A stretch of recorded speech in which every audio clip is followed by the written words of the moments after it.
Welcome to the complete HTML5 and CSS3 course, Build Professional Websites.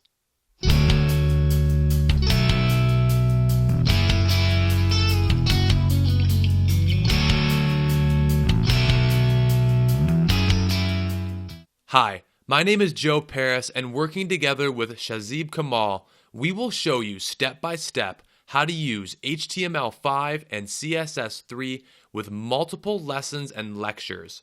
Throughout our course, you will be introduced and using the latest web technologies to design and develop professional websites from scratch. After taking this course, you will have a rich understanding of how to use HTML5 and CSS3, how they work together, and how you can build any website you desire from the ground up.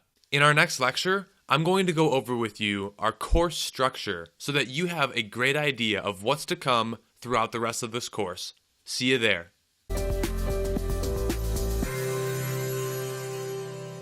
In our lecture here today, I'm going to take you through the course benefits and the layout of our entire HTML5 and CSS3 course. Now we're going to start here with an introduction to HTML5. And after we're done with the introduction, we move into new updates about the multimedia and learn about audio tags and video tags and tag attributes. After that, we go right into section 4 where we have new form elements with HTML5. So again, this is a very bulky, bigger section, but it's going to really come in handy when building your website. After that, we cover a short section here on canvas tags. After learning all about HTML5, we're then going to learn in section 6 an introduction to the power of CSS3 and how to start using it to build your website. We're then going to move into section 7, which is our last section of the course, and we take you step by step and show you exactly how to build your own website from scratch. And after that, we have a short little course examination, final examination, and we have a special bonus for you at the end of the course. So make sure that when you're done creating your own website and completing everything in section 7, don't forget about section 8 because we have a special little bonus for you. And if at any time you have any questions or concerns, we're here to help you. Thanks again for enrolling. And without further ado, let's get started building your own website using HTML5 and CSS3. Hello everybody. In this class I'm just starting a new course, HTML5 and CSS3 professionally and practically. So the thing is that actually I just made a slide for you to guide something about the HTML5, that what is it and what's new in it. So guys, just prepare yourself to watch the slide. Right now I'm just opening the slide here and actually I'm just running it. So HTML5 and the CSS3 features and new updates. Okay, so right now actually I was talking about the HTML5, not the HTML3, oh sorry, CSS3 actually. So HTML5 new features, new structure for markup a web document. Obviously this is a really great thing that if you just know about the non-semantic and the semantic tags. So HTML5 is a bunch of multiple new semantic tags which can handle your data in a specific way, actually in a great way. For example, if you just made your page with an header which has a header, a main area, a content area, some sections, some footers, or a single footer. So by the way, you have the way, a best way in HTML5 that they are just introducing the header tag, the footer tag, the section tag instead of using the div tags. So obviously it's a bunch of the semantic tags. You will learn some more things about the semantic and non-semantic tags in this course later on. By the way, the new and interesting thing is new form elements. This is really great and interesting thing. You will find that multiple things we have to do by using the JavaScript or jQuery. For example, if you just want to validate your form, then you have to use the HTML5. Oh, sorry, not HTML5. Now you will use the HTML5 actually. You have to use the JavaScript and jQuery. And the other thing is you can use the server-side languages for just validating your form on server like PHP, ASP.NET, and some other things. So now the HTML5 is solving this problem, or actually just minimizing the problem by setting up all the things in HTML5 itself. You don't need to use any other language. So audio and video tag instead of the traditional object tag. This is a really great opportunity. If you just want to put any audio or video to your web page, then you have to use the traditional object tag, which is most common in the simple HTML. But right now in HTML5 they just introduced audio and video tags instead of that tag. With a source tag you can do a lot of things you will find very great. Now the new thing is canvas tag. What the mean of canvas? If you know, the mean of canvas is the word canvas is actually used for oil painting. So obviously, like just its name, you can paint anything in the canvas, like drawing shapes, drawing something, or arcing, or any other thing in the canvas tag. So guys, I hope you understood all the things about the HTML5, that what's new in it and some things. So I will teach you some more things in next class. Goodbye and stay tuned. Welcome back everybody. In this class I'm just going to teach you some more interesting things about the HTML5. So what actually I'm just going to teach you? The main thing, if you just want to create any document, is the doc type declaration. This is more important when you just want to upload your file to the server, because server needs to know that which version of the HTML you're using to upload your to actually make your file. This is really important because the browser needs to know that what it is delivering to the browser or to the client. So for this purpose we just have to mention the doc type, that which version I'm using. In the doc type actually we are clearing that which version I'm using of HTML. So obviously what is this version? So if you know about the DTDs already, so you know that this is the previous version of HTML, which is actually the XHTML when the HTML was combined with the XML engine. This is really simple and really cool to understand, but this is the old one. One thing more I just want to clear, that XML is an strict language, so that is why when they just combined, the mean of they is actually the W3C, W3 consortium, World Wide Web consortium actually.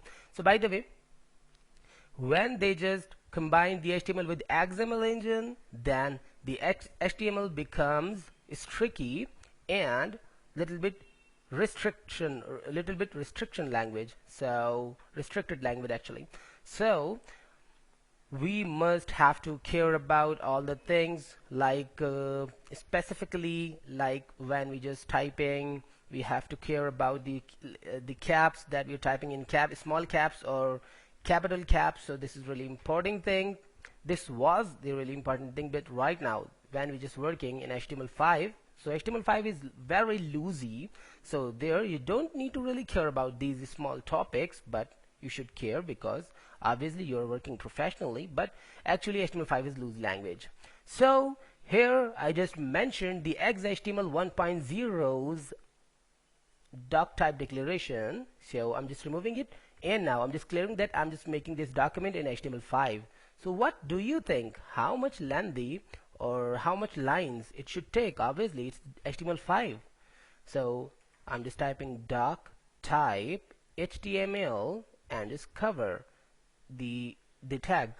This is the simple and easiest HTML5 doc type declaration. Actually HTML5 has the very simple and very easy and small doc type, as you can see. So just declaring that you're just working on HTML means you're declaring that you're actually working on HTML5. So I hope you understood how to declare the doc type and a little differences between different doc types and its needs. So let me leave, we'll meet next class. Stay tuned and goodbye. Welcome back everybody. In this class I am just going to teach you some more new things in HTML5. So I'm just opening the Notepad++, and here I'm just putting another thing. Obviously I was talking about the text in the previous class, so here again I'm just talking about the text. So I'm just putting another P tag in this way and just going inside this tag, and here I'm just typing some text. I'm just typing that I want you, it means I'm talking about you, my students, all of my students, to see the professional web designer and developer. Obviously every teacher has the wish like this, that especially the web development teacher or the instructor can have the wish like this, that it's all of it's the students at least should become a professional, web designer or developer. So okay, that's cool. But right now I'm just checking this sentence in the browser by refreshing, and okay, this is the sentence which I just put it. The thing is that, what if I just add some specific styles to it? Obviously when you just know about HTML and CSS, then you must know about this inline CSS and the style attribute. Here I'm just putting the width, specific width, and I'm just putting 200 and saving it and checking in the browser by refreshing. Okay, cool. This is the thing. Now, or I think for teaching you in a more good way, I should add a border as well. Here I'm just putting 1px solid and the black color. Okay, and I'm just checking by refreshing. Okay, cool. Now as you can see that I just added the 200 pixels width, but the problem is that here I want you to see the professional. Okay, the problem is that the text professional is not here. Why? When we can see that there is a big space, but the problem is that this space is not big enough to get this text. So this is the problem obviously, but there is a single solution which we can use. For example, we can add the BR here. Okay, this is the old solution, and just add a simple hyphen and save it and check it in the browser and refresh it. And now I want you to see the professional. Obviously here is a hyphen, but I have another solution. Instead of using the BR, a new thing. For example, you don't need to use the BR here, for example. So what is the thing, how to solve the problem? There is a new tag which named actually the here WBR. Not the capital letter. Yeah, WBR. It is a new tag in HTML5 which actually can break the word, not the whole sentence actually, not a simple line breaker. It's a word breaker when the word needs.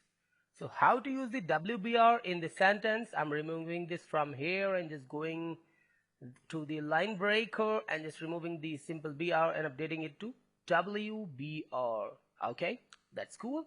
Just check it in the browser by refreshing. Nothing you can find new, simply working like a BR. But the problem is that, or the good thing is that actually if I just put 300 instead of 200, so let's just check it by refreshing. Now you can see that there isn't any break. However, we just put it the WBR. So the thing is that WBR knows that it needs to work or no. Obviously there is no any need to use the WBR, so we just set it the WBR here after the F, but it's not working just because there isn't any need. But if I just use the BR, then it must work. However, the browser need it or no. So just refresh it. Now you can see that there is a line break, but if I just use the WBR, there is no line break. But when it needs, this is the thing which is new in HTML5. Now it will have a line break. So guys, I hope you understood how to use it. The WBR we will meet in next class. Goodbye. What's up guys? In this class I'm just going to teach you a more new thing in HTML5. So I'm just opening the Notepad++. But the thing is that right now I'm not going to teach you some text things or other things. If I just go to the project panel, then you can find a new thing. Already an image which I just used for caption and figure and fig caption tag, but here a new audio which is actually the audio one.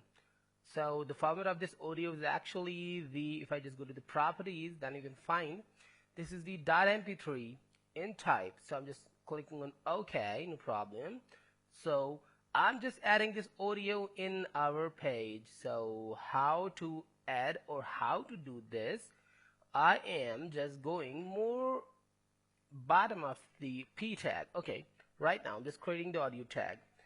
If you know how to insert the audio in HTML and CSS, then you just know about the object tag. Obviously that was the traditional tag, but if you just remember what I said in the intro of HTML5, that now you don't need to use the traditional tags like object, especially in the media, in the multimedia.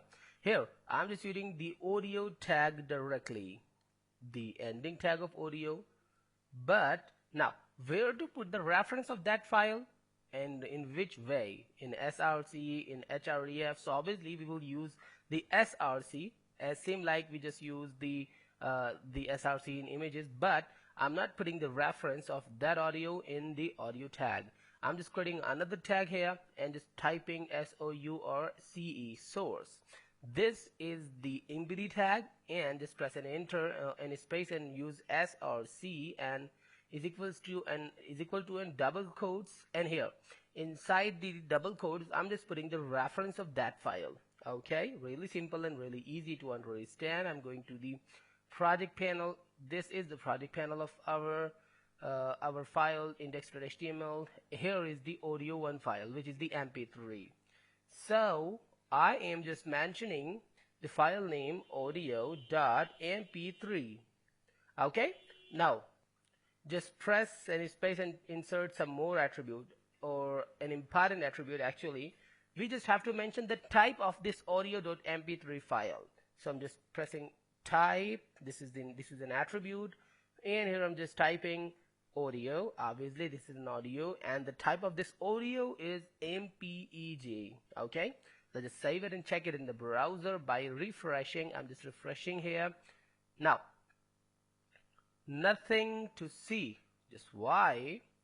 I'm just going here because I didn't mention a really important attribute, the controls attribute.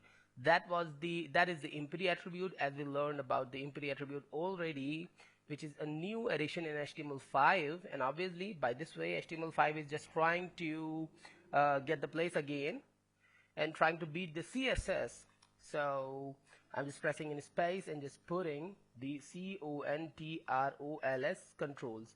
This is an empty attribute. I just put it, and I'm just refreshing the page, and in this way I got the media player. This is the specific HTML5 recommended media player, and in this way obviously you don't need to use any type of jQuery and JavaScript, different JavaScript players, but it's not playing. It means there is something wrong.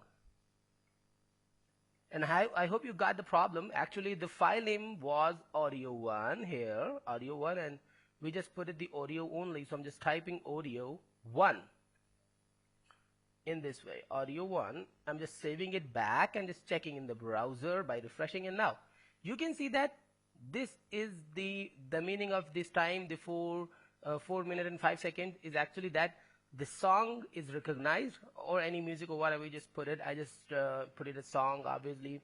So when I just click on the play button, the song can be played, obviously. And now the time is 0. This is the sound area, and now you can also click on the mute button in this way, or you can mute by minimizing the sound to 0. And in this way I'm just clicking on the play button to play the song, and you can see this is going in a good way. Obviously 7 minutes 7 seconds, and in this way we can listen the complete audio. So guys, I hope you understood how to use or how to create a simple media tag, audio tag, and how to use an audio file. There are some more attributes as well for audio tag. We will learn about them in next class. So guys, let me leave. Goodbye. Welcome back everybody. In this class we're just going to learn some more new things in HTML5. So I'm just opening the Notepad++. So guys, why I'm just teaching in this class to you just because I just want you to know some new attributes, which is actually the part of audio tag in HTML5. But why I'm just teaching you some new attributes? The first attribute which I'm just going to teach you, the preload.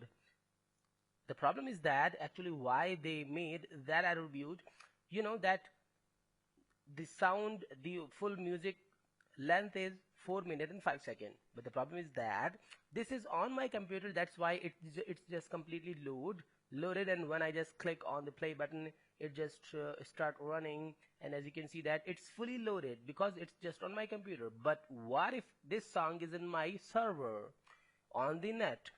So obviously server can have some time to load the complete audio.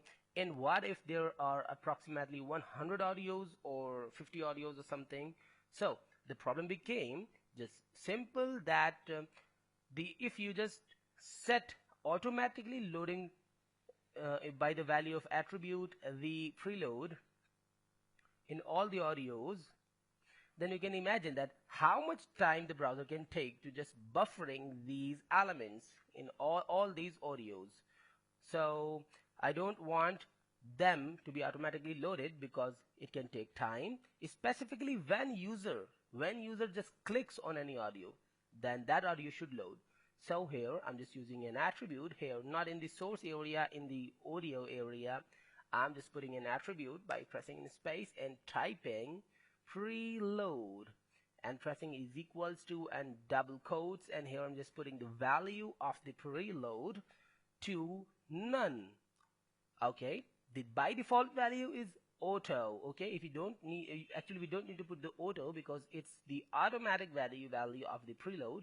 But when I just put it the none, now when I just refresh this page, now it has no voice option, and actually just looking like that no sound is here. But when I just click on play button, here I'm just clicking on the play button, now you can see that now it's just running, and actually when I just click on the play button, now it just started to buffer, and obviously it just buffer in a single second just because it's on my computer. But it can help server a lot to buffer each video which user want to listen. So there are some more things which I just want to teach you about the attributes. The another attribute is actually the loop. Simply just type loop without any value. This is the another empty attribute, and by using the loop attribute, actually we can apply the loop attribute to the site specific audios. For example, the audio we're just showing the site intro, and that the audios which you just want to repeat automatically without the clicking of user. So now when I just go here and when I just refresh it, and now when I click on play button, and now my song is starting. When I just go to the end here, now just wait 3 seconds, now it's 4, 5, and now again it is starting. Actually it is repeating. So this is the thing called looping by adding the loop attribute.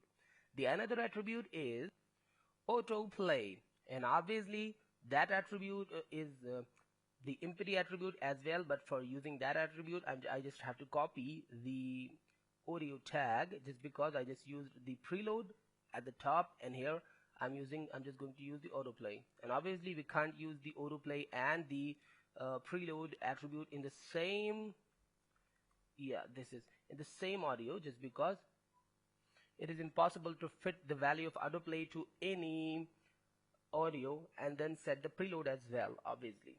So I'm just checking in the browser. When you see I'm refreshing it, now you can see that it just automatically starting.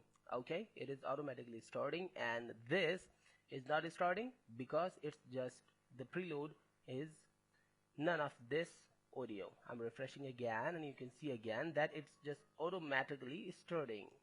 Now 2 seconds. So this is a thing which is the autoplay. So now there is another interesting thing in the attributes. So I am just copying this audio. Okay, cool. Copying this, but oh sorry, I think I made some mistake here. Just cut this simple ending tag and copying the audio tag back and just pasting here. but right now I'm not using the autoplay. Okay, I am just using, oh, one thing to be cleared, that you must have to put a single space, at least the single space, after every attribute. However, that attribute is empty, no problem. Here I'm just putting the preload, and as the value I'm not putting the none. By default value is auto, so we don't need to use the auto, but I'm not using the none as well. I am just typing metadata. What is the meaning of the metadata? Is actually our song won't load, song or audio or any music won't load, but it's metadata, like its timing, its duration, and something like that. And when I just refresh this, obviously this is playing automatically because this audio has the autoplay attribute, but now it's not loaded.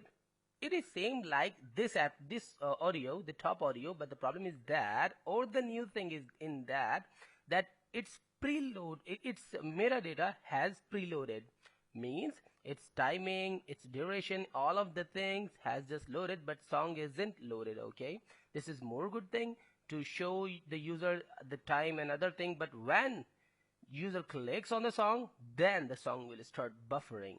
And one more thing which we should added, especially in the autoplay, in the audio which actually has the attribute of autoplay, I'm just putting muted. What is the mean of muted? The mean of muted is that by default the song, now you can see that it's automatically loaded and it's running, but by default its sound is muted. Obviously we can increase or decrease the sound and we can do everything, but by default it's just muted. We can use the muted attribute with any of the audio. We can use the muted to on it and anywhere we just want, but I'm just teaching you about the mute attribute. So guys, these are some interesting attributes in the audio. I am just collecting the audios in a perfect manner to just guide you in a more good way. Audio 1, and simply just copying this audio, this H3 of the audio, and just pasting it here. Audio 2, obviously here is the audio 2, and this is the audio 3. So I'm just putting the text 3 and just removing it and just checking in the browser back by refreshing, and this is the audio 1, and all of these audios has some different attributes. So guys, I hope you understood how to work with audio, and in next class we will learn how to use the video as well. Goodbye, let me leave, stay tuned. Welcome back everybody.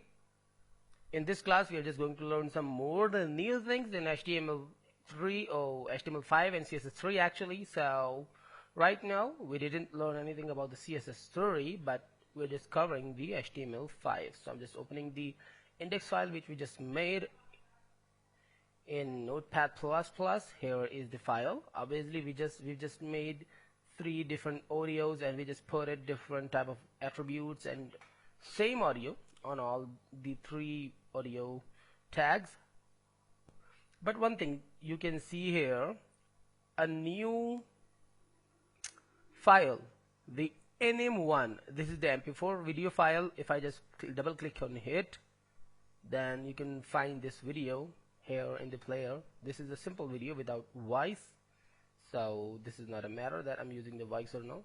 A simple video which actually just showing how a cable can made or whatever thing. So we will use this video in our HTML file by using the video tag. So guys, how to put a video? Just go down, and at the bottom of the audios I'm just creating another tag, another H3 or H2. Here I'm just typing the video tag. Okay, video tag. Let's just cover it, and after that just put the HR and save it and check it in the browser by refreshing.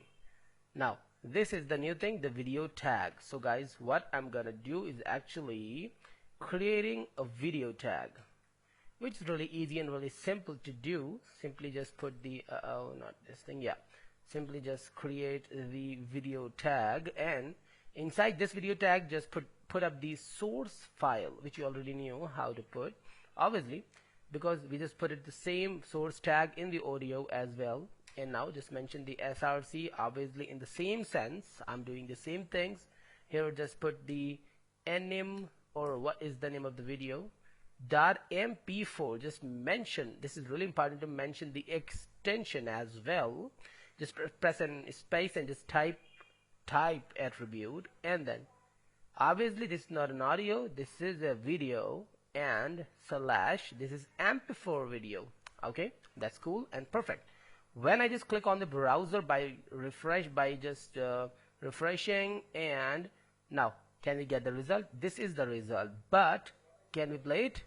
But now we have no any button to click on this video, obviously. And the second thing which is really important, that this video is too much big. It's on an image format but too much big, so I'm just going to the Notepad++, and here I'm just going inside the video tag, pressing in space and typing WIDTH, it means with, and I'm just typing to 320px.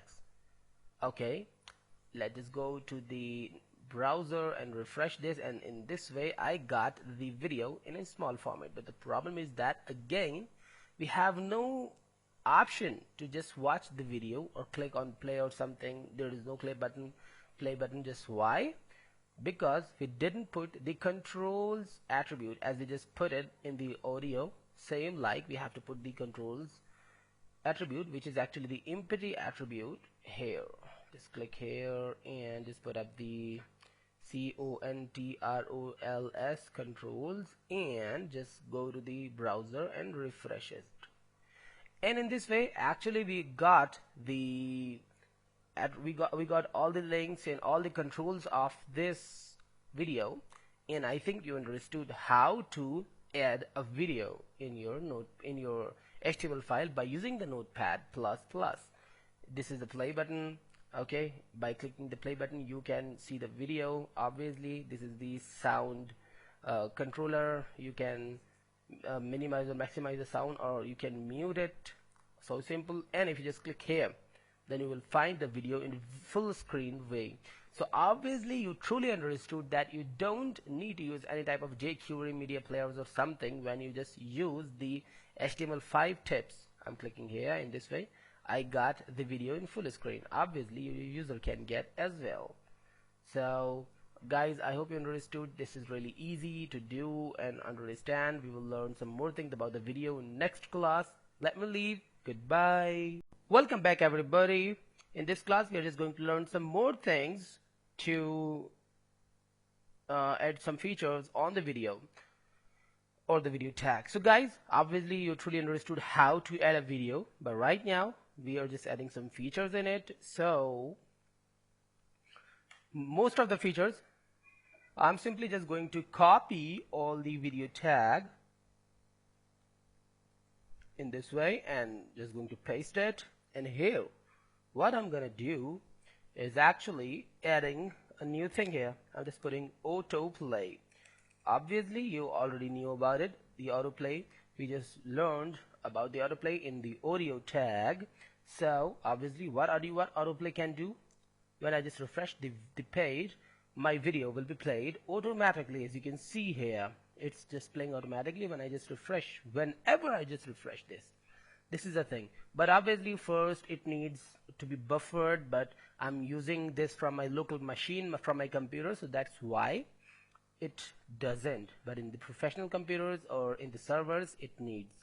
So by the way, this is a single thing, but obviously when you use the autoplay, the other feature you must know, the muted.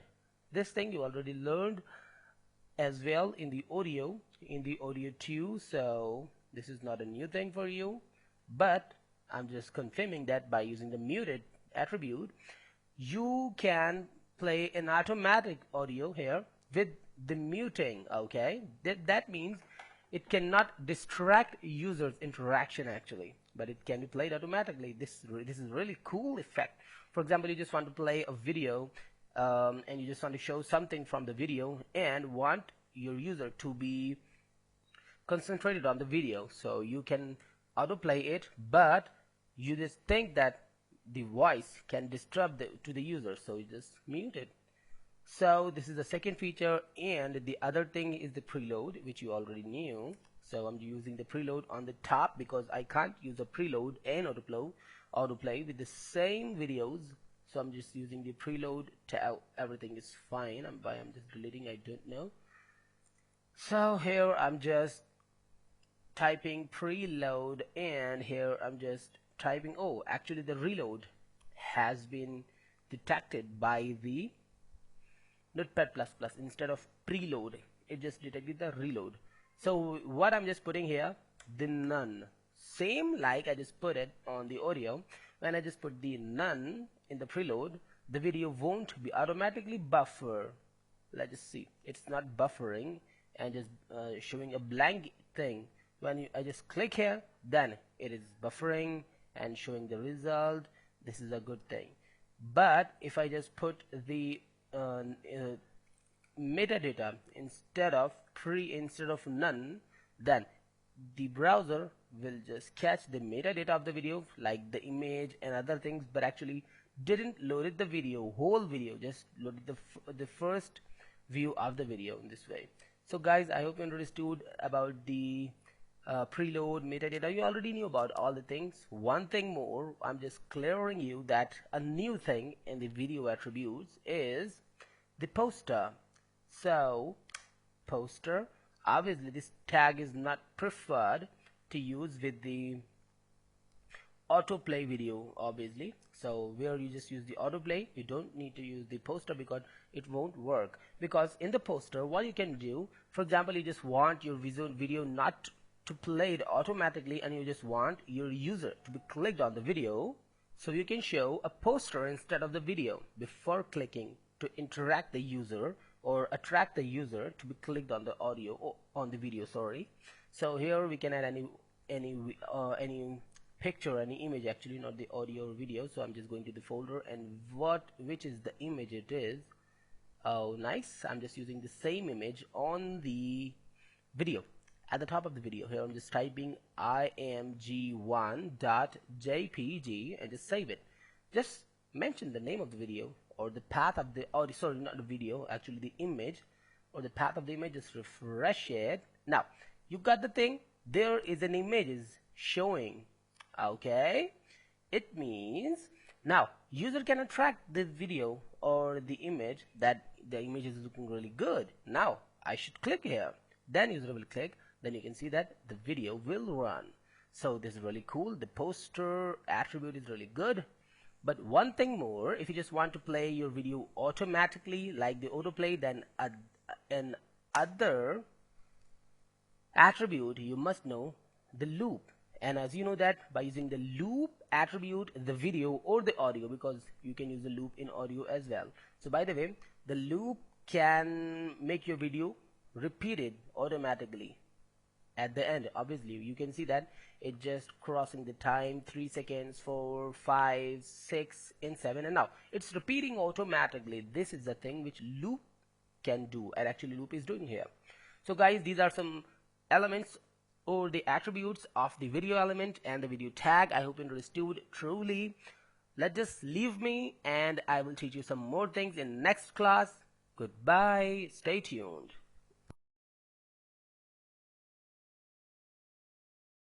Welcome back everybody. So in this class, what I'm just gonna teach you, actually I'm just starting to teach you the forms. Obviously there are many more things which actually included in HTML forms. First, for example, there are a lot of new attributes for input fields. Before the HTML5, we just know about some few input fields like the type text, the type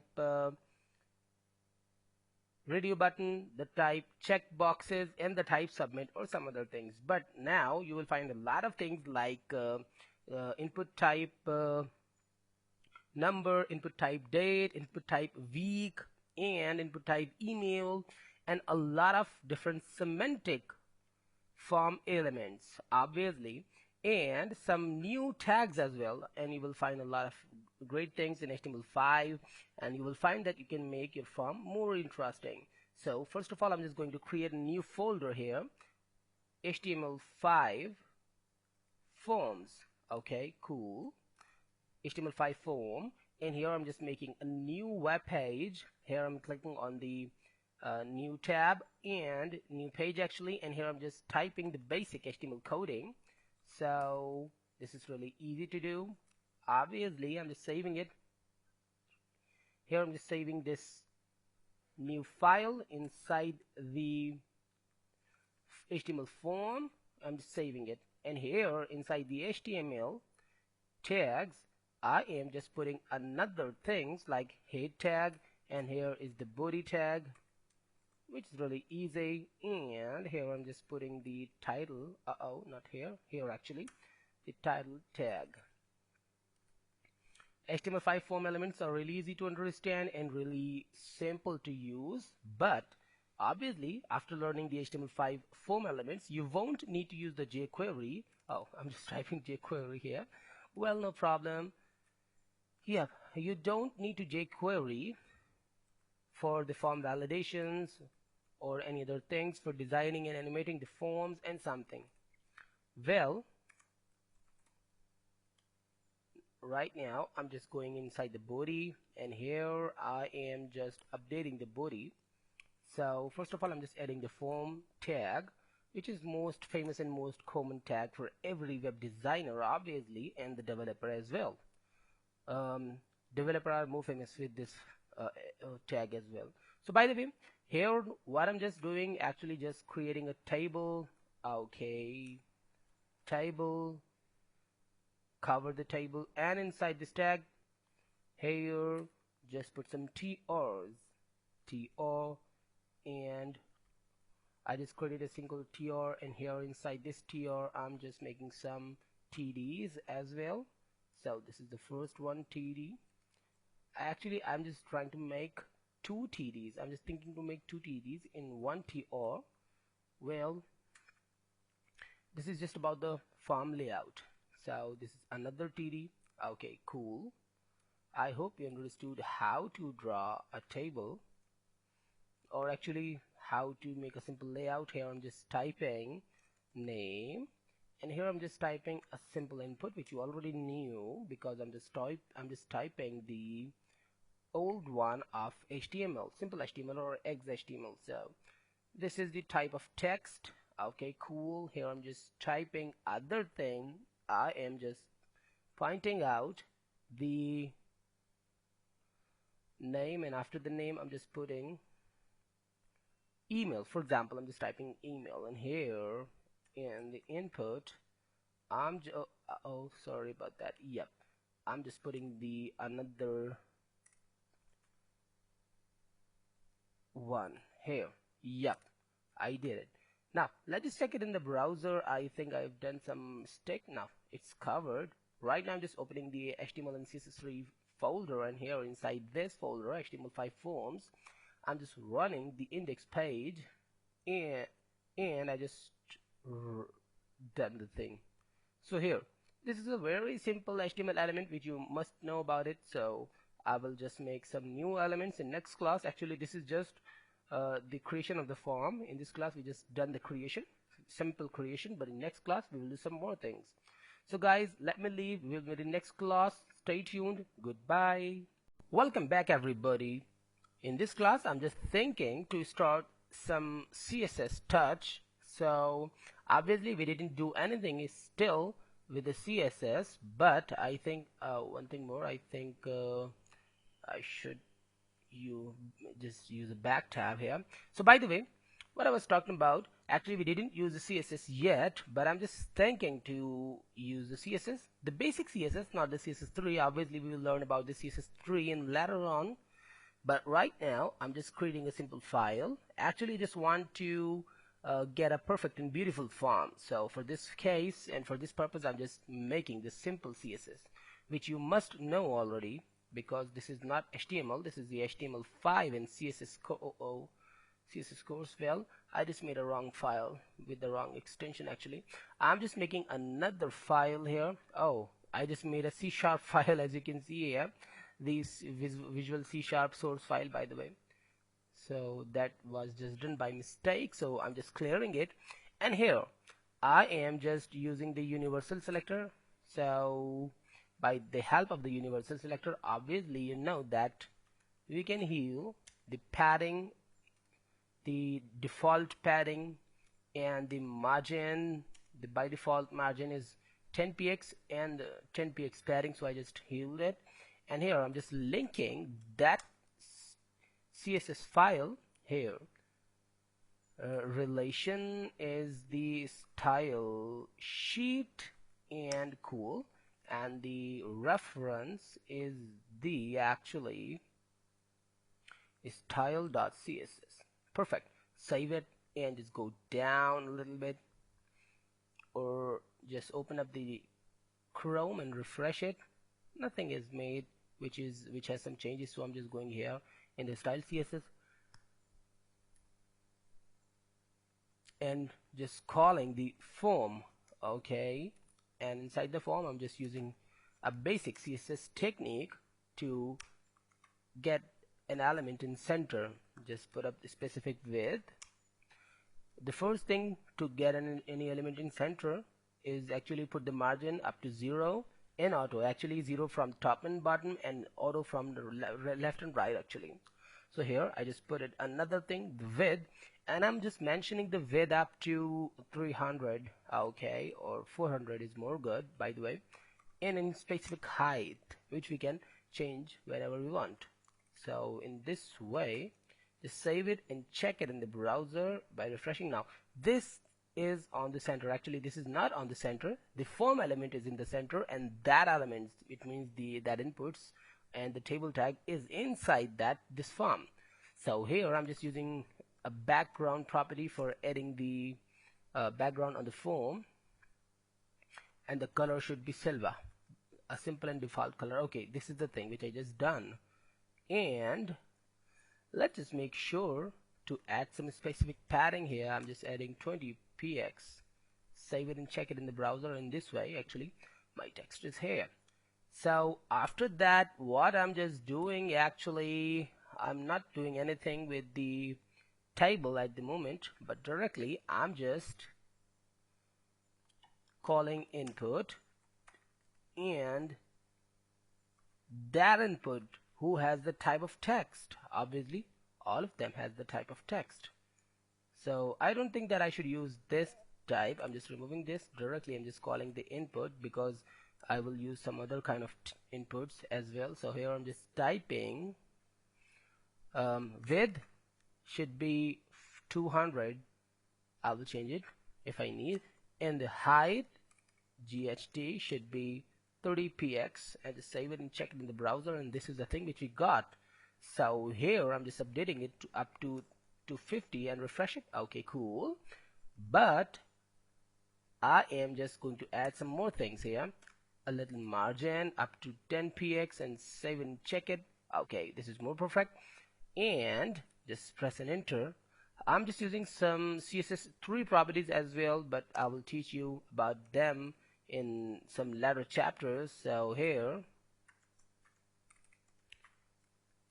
box shadow 0, 0, and 2 or 5px.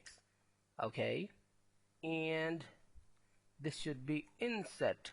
I'll guide you about it in after a minute. Right now I'm just adding it silver. Actually I'm just adding a shadow which is not outside, which should be inside, so I'm just using the inset keyword, and after that I'm just telling the shadow 0 and 0 from the left and top, and then 5px from the 5px is actually the glowing, how much glow it should be, how much felt it should be.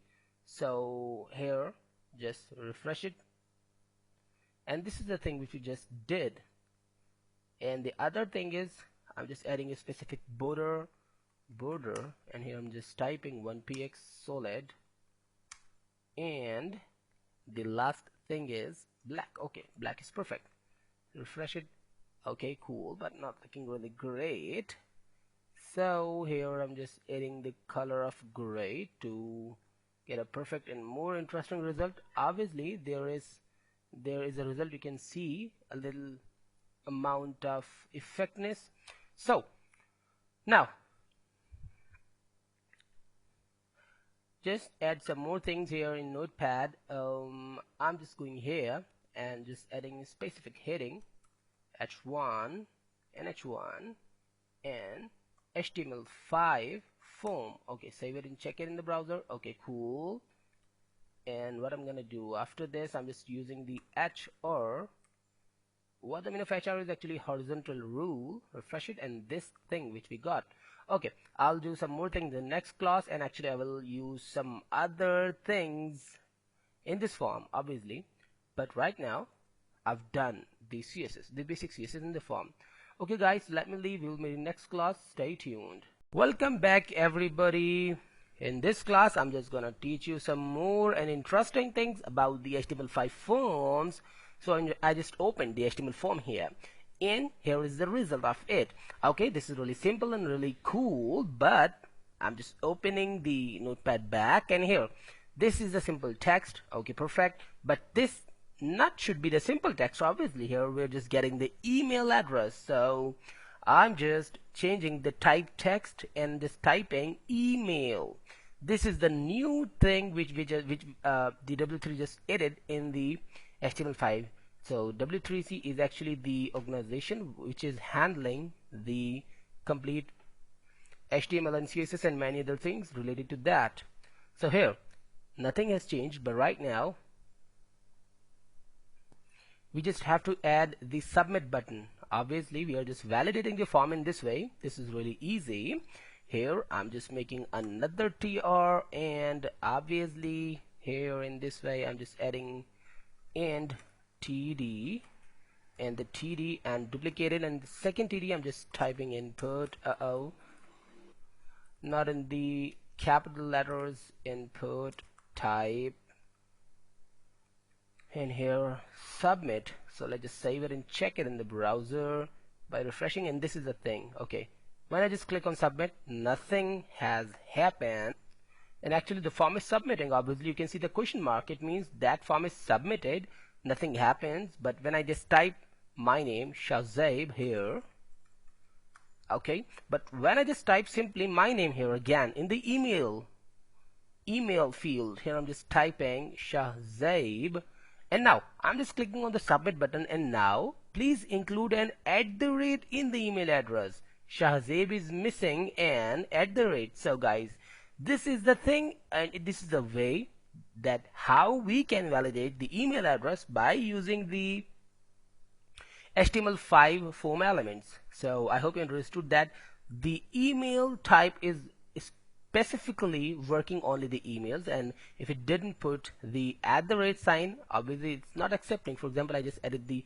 @ sign, and then if I just put any email address, so any email address, for example, I'm just putting not my name, I'm just typing abc@gmail.com, and I'm not putting the .com, I'm just clicking submit, and now it's submitting.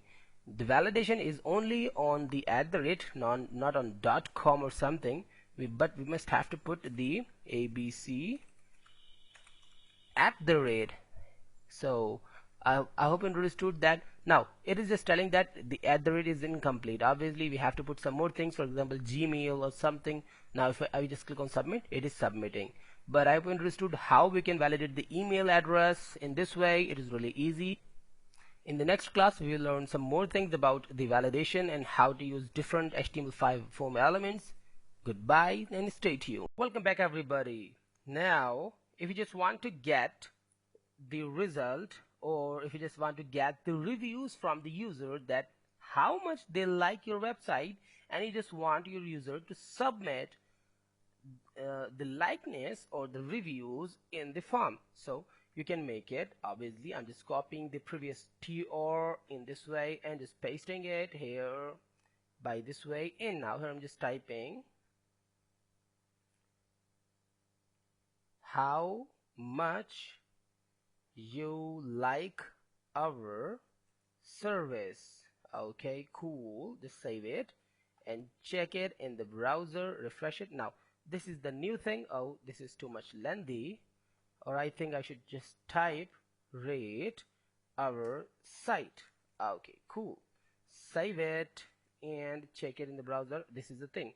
Perfect. Now how to rate the site. Now I'm just going to the notepad back, and here instead of typing email as a type, I'm just changing it. Yep. Now I just clicked, I just pressed the shift button right now. Here I'm just typing the number instead of the email or simple text field. Now it is a specific number field, which is really interesting incrementation in HTML5 form elements. Refresh this now, and now you can see when I just hover my mouse on this input field, you can find two new things, the incrementer and decrementer. When I just click here, if I just type any keyword from the keyboard, for example A, B, C, any alphabet, I cannot. I'm trying, but I cannot. But when I just press numbers, it only can accept the numbers, no any type of text. So this is the specialty of this thing or this input field. But we have another way to put the value and how to rate our site. I'm just incrementing 2, 3, 4, 5, 6 and decrementing 4, and this is 0, and this is -1, -2, -3 and -4 and other things. So I hope you understood how to do this, but there are some interesting attributes which we can use in this input. For example, we just want to get the rating not in minus, obviously you just want to get the rating from 0 to 10, but if you just want the rating from -10 to +10, you can do it as well. But right now I'm just adding the coding or the attributes where I'm just telling that I just want the 0 to 1. So just put the min attribute, and the minimum should be 0, not minor than 0, and max should be 10, not higher than 10. So now let's just refresh this page and just check the rating, how we can rate. Now I'm just pressing it, and now it's not working. The higher button is not working. Okay, when I just click on the lower button to decrementing, now not going down from the 0, and not going higher from the 10. So this is the thing which I just want to teach you to how we can use the minimum and maximum attributes here with the type number. I hope you understood it, and we will meet next class. Stay tuned. Goodbye. Welcome back, everybody. In this class I'm just teaching you how to get the date, like birthday or any other specific date, from the user, and by using the basic techniques of HTML5 form elements. We don't need to use the jQuery or JavaScript or another JavaScript techniques right now anymore. So here I'm just making another TR. Actually I'm just duplicating the previous TR and pasting it here, and here I'm just typing your birthday. Okay, cool. Here now I'm just removing the minimum and maximum. Obviously right now we don't need it, but I'll use it in the same type, which is actually date. Okay, this is the new thing. Just simply type date and just check it in the browser by refreshing, and in this way I got a date as well. So now we have two things here, two options, 3 arrows and 2 options actually. Get the date higher, and by using the cursor keys change the selection in date. For example, just choose the year, and by using the cursor key we can up and down the year or month, and here this we can do the same thing. Okay, in dates, and this is the month. So the other thing is that we have the option to close it by cancel button. Just click here, and actually you will find a resetted birthday, or actually the resetted date area, and this is the option to high and get low, and just close it. And the other thing is, if I just click on here, then I can find a complete calendar, a really interesting thing. So I hope you got it. You can change the dates and months and everything by these clicks, or if I just click here, then I can change the whole month by help of it. And if I just go a little up, then I can find other years from down and higher. So now in 1988, if I choose the July, and the 13th July is actually the Wednesday. I just selecting the 13th July, and this is the date I just chose. So guys, in this way we can use the date input as well. Some other things which is in the date input, I'm just teaching you. I'm just putting the minimum attribute here as well, and I'm just typing 12th minus, here I'm just typing 15 minus 1990. Okay, not minor from the, or not older from the 15th December of 1919. Here the max, not max from the 12/15/2015. Okay, just save it and check it in the browser. So I'm just checking it now. I just validated my date. So here I cannot choose the date from the 17th. If I just click here, if I just choose the date now, I think I've made some mistakes here, so I'm just going here to get the mistake. Okay, the problem is that the year should be on first 1990, and then the month, and then the date, and the same here, the month and the date. So let's just save it and check it in the browser by refreshing it. I just refreshed it, and now if I just select here, now I can change the date. I can go higher. Okay, as you can see now, when I just go to the 2014 and 2015, and now again the 1990. So this is the thing which I just want to teach you. Obviously you understood that I cannot go more than the 2015, as you can see, and same like them.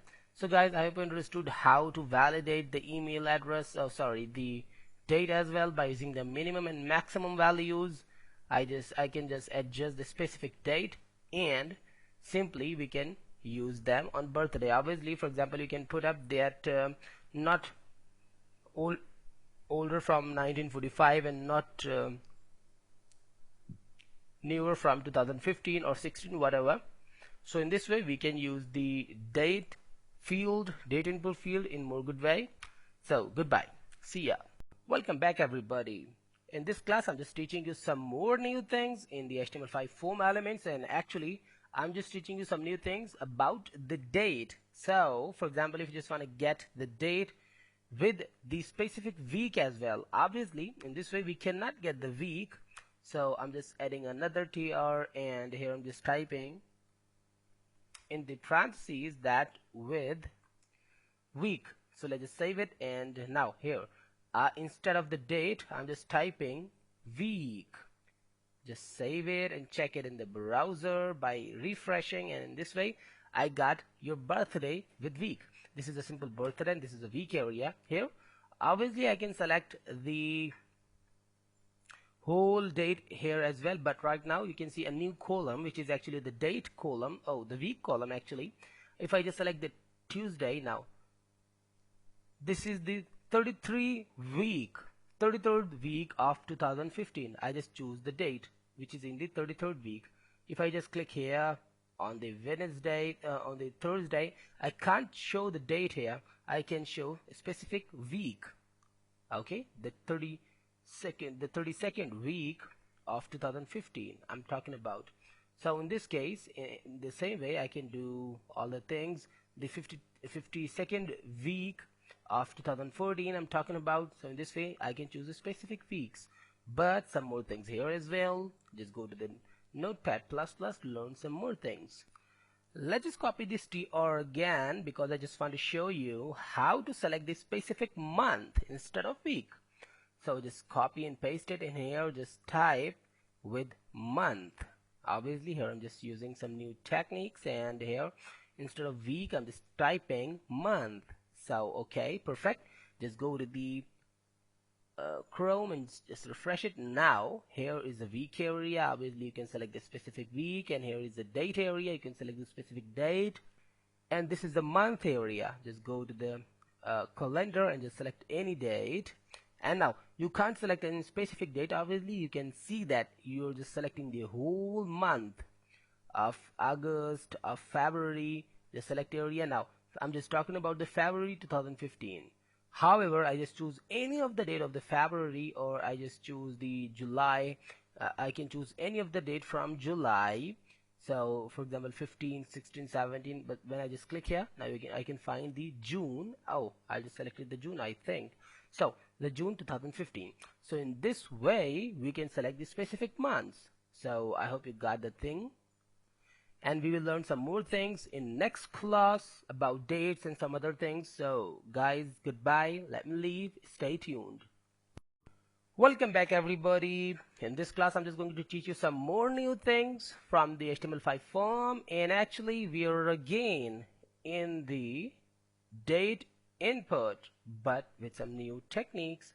So right now I'm again simply selecting the TR, and here I'm just duplicating it, and obviously very few people knows about their actual time of birth actually.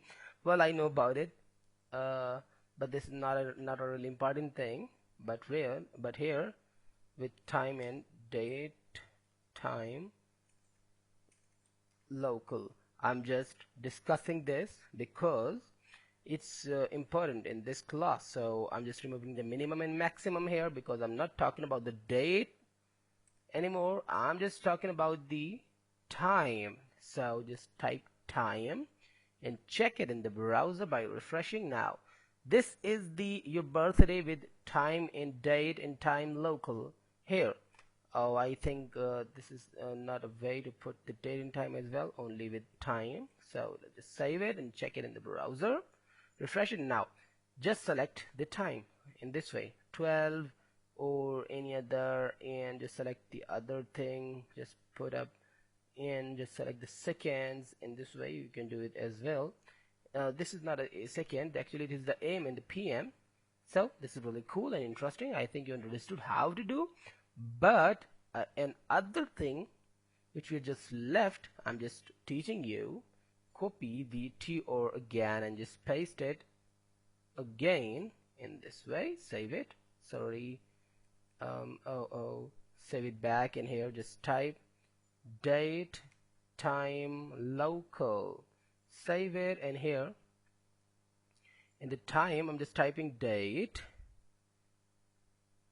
Not just date, actually time, local. Save it. Actually I'm just making some mistake here. I'm just going here, just typing date, time, local. This is the actual command, so, or actual type. So here just refresh it, and now here we can choose the date and the time as well. First I'm just choosing the date, and then again we can choose the date, but if I just click here, then I can choose the time. So this is the way to choose the date, but here we can select the time as well. Obviously in this way we can choose the date and time, both the AM or PM. So I hope you understood how to do all that things, which are some really easy steps. Guys, we've just done the date input and time input. Right now we will learn some more things in the HTML form in some next classes. So let me leave. Goodbye. Welcome back everybody. In this class I'm just going to teach you some more new things about the HTML. So let's just open up the notepad again, and what I'm gonna teach you is actually adding an area to specify the URL. So I'm just copying the TR back, and here just I'm just pasting it, and here I'm just typing enter your web address, okay, website address or whatever you just want to type the web address here. So obviously the web address can't be like the date and time or date time local whatever. Here I'm just removing the type, and just simply we can put the text, but this is the old version of HTML I'm talking about. I'm just typing the URL directly.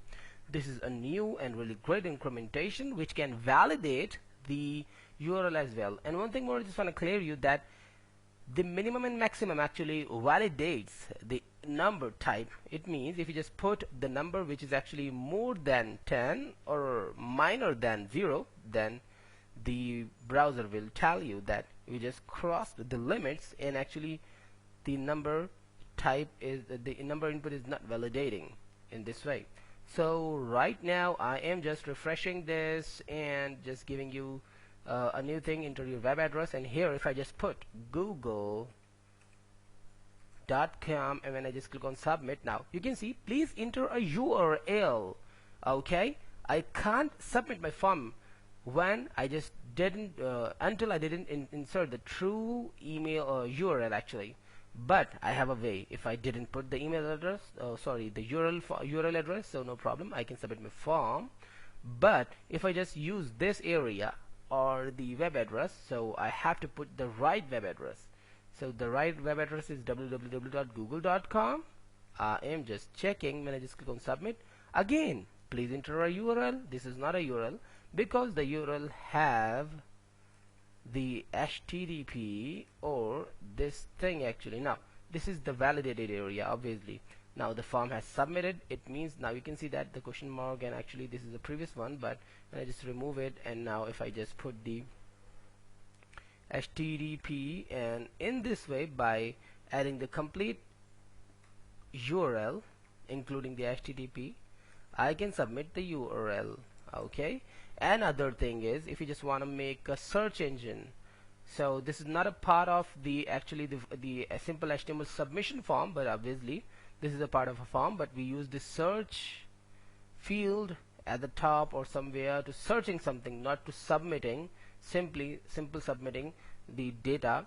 So here I'm just teaching you enter your web address, and I'm just pasting again, and here I'm just typing search something. Okay, this shouldn't be here, but obviously for teaching purpose I'm just teaching you search something, and how to manage or just recognize the type. Directly just type search. Okay, now just refresh it, and in this way I got another input with a text field, but this is not a simple text field, this is a search field. So we actually cannot validate the search, the type search by simple text or integers. Integer mean numbers obviously, because we can search anything, the numbers, email address, dates and time, everything we can search. So there isn't any validation of this type, but we have another ways to validate everything. For example, there is a big problem if I just type a wrong URL address with wrong manner, with wrong manner, so it will tell us or just warn us to submit a right email address. So actually it's actually validating the form. And obviously if we just put a wrong or higher or lower number, or just a wrong email address or incomplete email address, so it can warn. But the problem is that if we just didn't put anything, so how to validate in this way, how to validate an empty field, we will learn about it in some next classes. So right now let me leave, and we'll meet in next class. Goodbye, stay tuned. Welcome back everybody. In this class I'm just going to teach you about the specific validation attribute in the HTML5 form. So actually this is obviously the new attribute, and as I said that again, HTML is trying to turn back the attribute on. So here, for example, we can validate an email address, we can validate numbers, we can validate dates and something. But the problem is that if I just didn't put anything in the type text, so how to validate the text? For example, I have the opportunity to put an empty form, or who can stop me to submit an empty email? Obviously if I just put a wrong email with wrong manners, it can warn us. But if I just put an empty email field, it does nothing. So just press any space and type required. This is the specific and true validation attribute. Now just refresh it, and when I just click on submit button after refreshing, now it is telling please fill out this field. It means only the email address is the validated, or actually the validation input. So right now I'm just putting the email address, for example abc@gmail.com, and now I can submit the form. So right now I can add the required attribute with the multiple text fields. For example, here I'm just putting required, really easy to use, required, and save it and check it in the browser by refreshing. Now when I just click on submit, and actually I'm just trying to sending an empty form, so when I just click on submit, now I just got the, please fill out this field on the name, because this is the first one and my form just stopped on the name area, the text field. Here if I just put the name Shahzaid, which is actually my name, then now this is the turn to the email address. Please fill out this field. Now if I just put a wrong email without, now you can see that it's just warning me in the Ajax way, please include an @. If I just put the @, now I just have to put the Gmail or something, whatever. So in this way I can use the required attribute to validate some specific fields to not to submit them empty. So I think you understood that how to validate a complete form using HTML5 without any type of JavaScript or the server-side languages.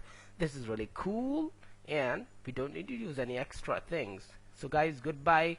Validate your forms with some easy and simple steps, and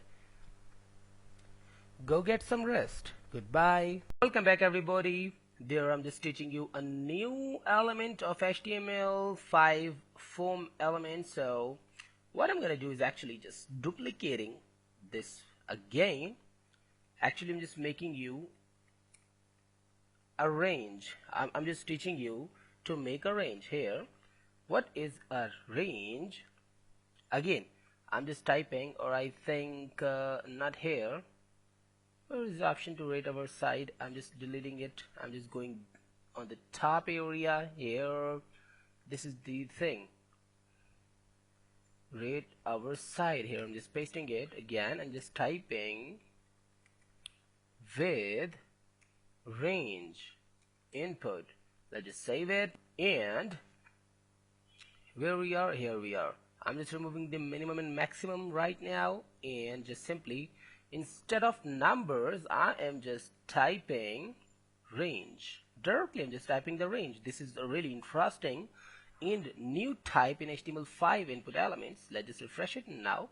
This is the range. So we can low and high this, and obviously this is not a good and perfect thing.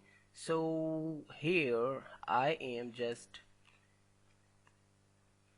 creating that, actually how to manage it, because I just used a lot of different inputs.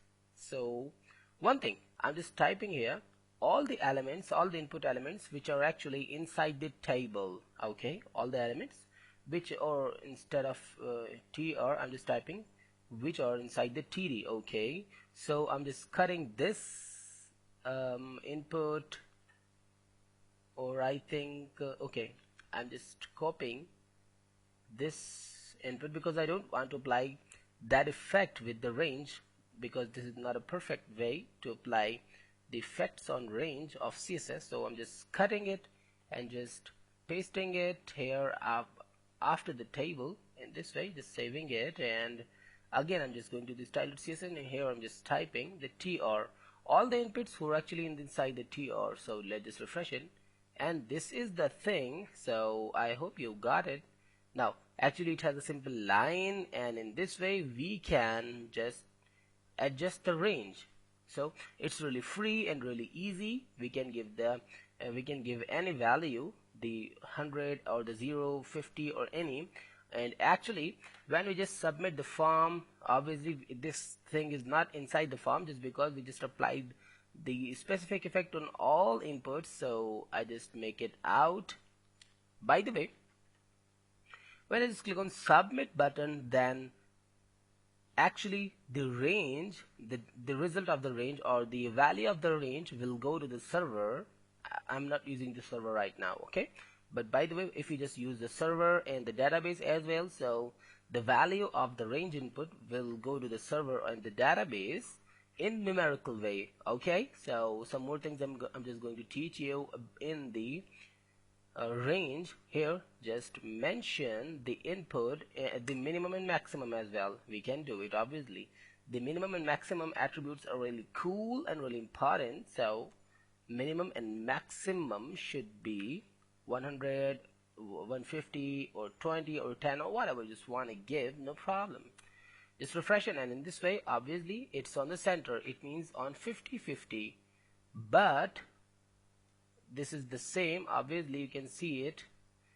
It's a little harder just because this is 0, this is 1, 2, 3, 4, because now this is not divided into 100 parts. This is just divided into 10 parts actually. Now we can put an specific value or a manual value. I'm just putting 2. It means it not should be on the 5, it should be on 2. Just refresh it. Now it's on 2. Okay, 1, 2. So I'm just refreshing it back, and now you can see it's still on the 2. Or if I just set it here, refresh it, now it's on 2 because I just set it the value of 2. So I'm just adding some more things. Press in space and the step. This is another important attribute which is actually new for you, but I'm just adding some value here. 2 step, it means it should take 2 steps instead of 1. The mean is that we can't select 1, 3, 5 and 6 obviously because the max value in 10, and I'm just setting that it should cross 2 steps on every change. Just refresh it. Now you can see that directly going to the 2 and 2. Let's just imagine 2, 4, 6, 8 and 10. What if I just type here 4? Just save it. Now the value 2 has just ignored in this form. Just refresh it. Now we can't select the 2. Okay, 1, 4, 8, and after that I can't select the 10 because it should be 12 and there isn't any 12 value, so it just stopped. So I hope you understood how to manage the step attribute as well and some other things. So guys, let me leave. We will learn some more things in next class. Goodbye. What's up guys? Here in this class I'm just going to teach you a new thing in HTML5 forms. So this is another input tag, but in this class I'm just going to teach you how to choose color as well. For this purpose we just have to go to the Notepad++ and we just have to open a simple HTML file. So I just have already the simple file HTML. So what I'm just doing, actually just duplicating this read our site area with the range input. It means if you just go to the browser, actually refreshing, now you can see that read our site and read our site. Now in this second read our site I will do some updation. So here I'm just selecting the text, which is the rate our site, and I'm just removing this simple text and just typing choose any color. So now where we can use this choose any color option, first of all I'm just going to delete this step value min and max attributes because there isn't any need to do these functions or these attributes, and just directly select that range because the type shouldn't be range but the type shouldn't be color. Let's just save it. So for now just go to the browser and just refresh it, and in this way we can see the choose any color with a black color box, actually the rectangle. So by clicking here we can get a color picker dialog box. If you know this dialog box already, so obviously this is the Windows default color picker and multiple softwares are using this color picker like the MS Paint and some other softwares. So in this case HTML didn't do any special and new thing but just use this color picker in HTML forms.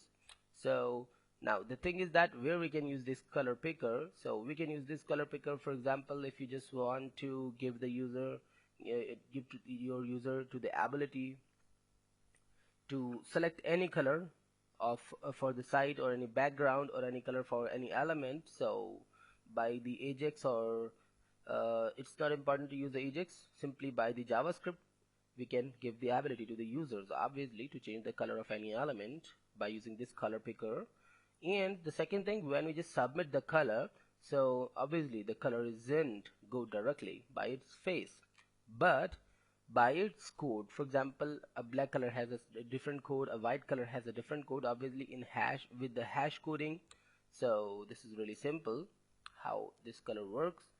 So guys, we'll meet in next class. This is just end of the color input. We'll just learn some more things. Goodbye. Welcome back everybody. In this class I'm just going to teach you some more new things in HTML5 form elements, and obviously a really new and interesting feature which I'm just going to teach you is, you already knew about the, I'm just telling you what I'm talking about here. I'm just copying this TR and just pasting it here.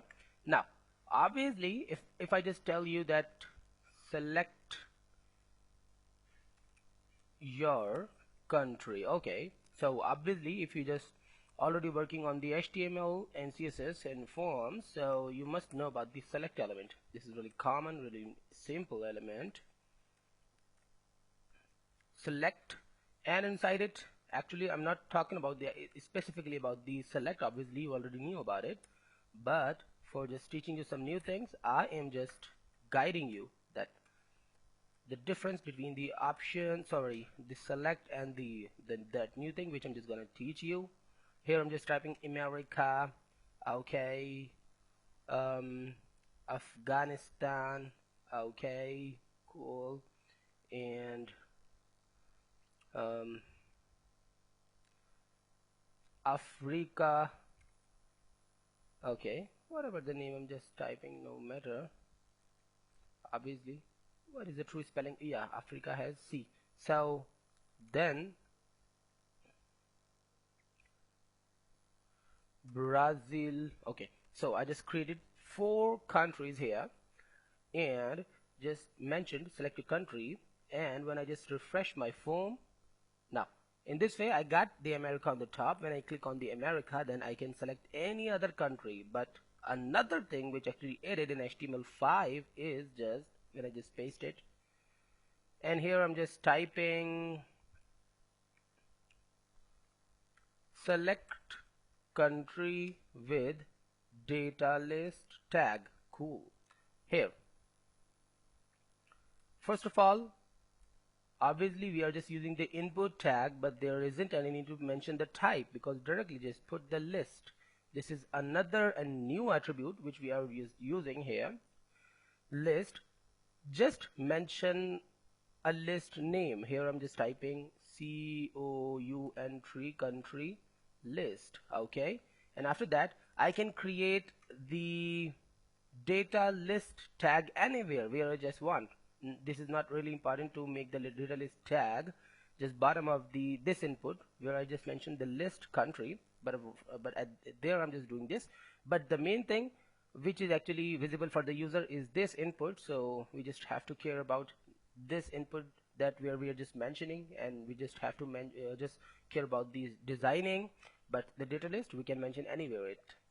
Here I just have to mention the ID, and one thing more, the list attribute of the input and the ID of data list should be same. In fact, must be same. So country list, this is cool.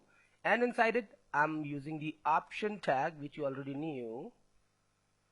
So this is just looking same like the select, but obviously there is a difference. So here I'm just typing America.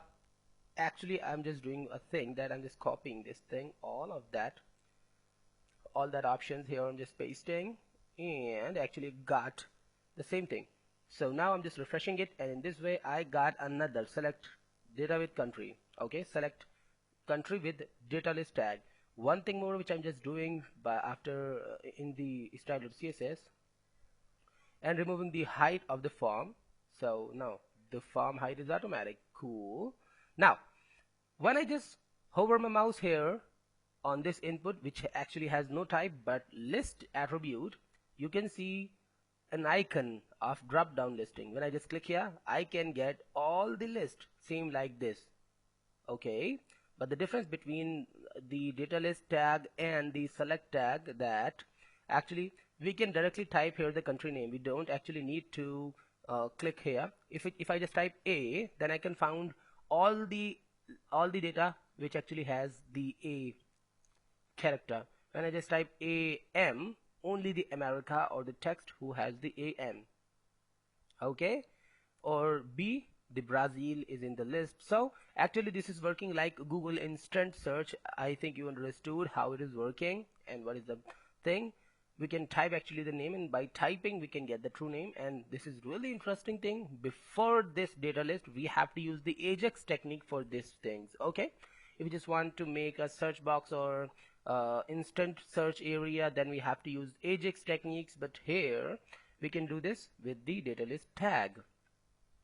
I hope you understood how to do this, and this is really cool. If I just press AF, so AF is matching with Africa and Afghanistan, so that's cool.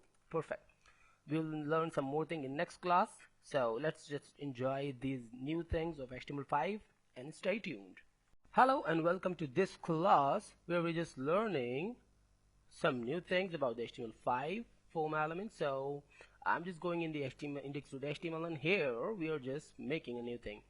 Guys, you already know how to upload files, or at least how to make the input to upload any file. So here I'm just doing it. Before the country, select country, I'm just making another tr. Okay, before select your country of this of the select tag. Okay, so I'm just copying this tr, or I think I just already got the tr here. Oh no, I didn't get. I just got the option area, option tag. So I'm just copying this tr and just pasting it here, and inside this, in the search something, I'm just typing upload your image. Whatever you can type, no matter, but the type, obviously, as you already knew and you must know, actually the type should be file. And when I just go to the browser and I just refresh this, so after the search something, here is the option upload your image. So when I just click on choose file, I can choose any file from anywhere. So okay, in this way I can choose any file, but the problem is that I only can choose one image or one file. This is not unnecessary that I just choose an image, obviously, because if you just want to get only the images, then you just have to mention this in the server. So by using the PHP, so this is another thing. Here when I just click on creating header and nav, when I just press control by key or any other key, but I can't select multiple files, so I'm just cancelling it. This is simple uploader which can upload single file, and this is old. But now I am just copying this and pasting it here and just typing upload your multiple files. Okay, whatever you can type, no problem. And here instead of file, actually I will use the type file attribute as well, but one thing more which is new in HTML5, multiple. This is obviously the empty attribute and it has the value in itself. Only simply just type multiple and let's just check the result. When I just refresh this, now I got another uploader, but the thing is that now you can see choose file, and this upload your file, your multiple files, choose files. There is an S, means it's plural, not singular. It's singular, file and files. When I click on choose file, this is same looking like the old one, but the difference between this and that is simple. That, for example, I just select the HTML and CSS3, and when I just click on desk, so I'm just losing the focus on it. But if I just press the control button, so I can select multiple files, as you can see, and obviously I can upload them as well. I'm just going inside the HTML5 and CSS3 and selecting all the files by pressing control. This is really simple. And now here you can see that I can't select the folder actually. Okay, so just get back it. So here you can see that NM1, audio and different things, and when I just click on open, now as you can see that there 4 files has been selected. This is really cool. And here I can't select multiple files, as you know, so only one file I can select here, image1.jpg, but here 4 files. When I just hover my mouse, I can see anim1.mp4, edu1.mp3 and other things. So this is the upload your multiple files option, actually the multiple attribute. I hope you understood. We'll meet in next class. Stay tuned. Welcome back everybody. There is another new thing which is in HTML5 forms is, for example, I'm just going to the browser. For example, I just mentioned here, I just indicated that I want to get the name here in this field. Obviously this is the HTML autofill setting, by the way. I'm not interested in it. So here I just mentioned that you just have to put the email address. Here you can rate our site. Obviously I just use the option, but the problem is that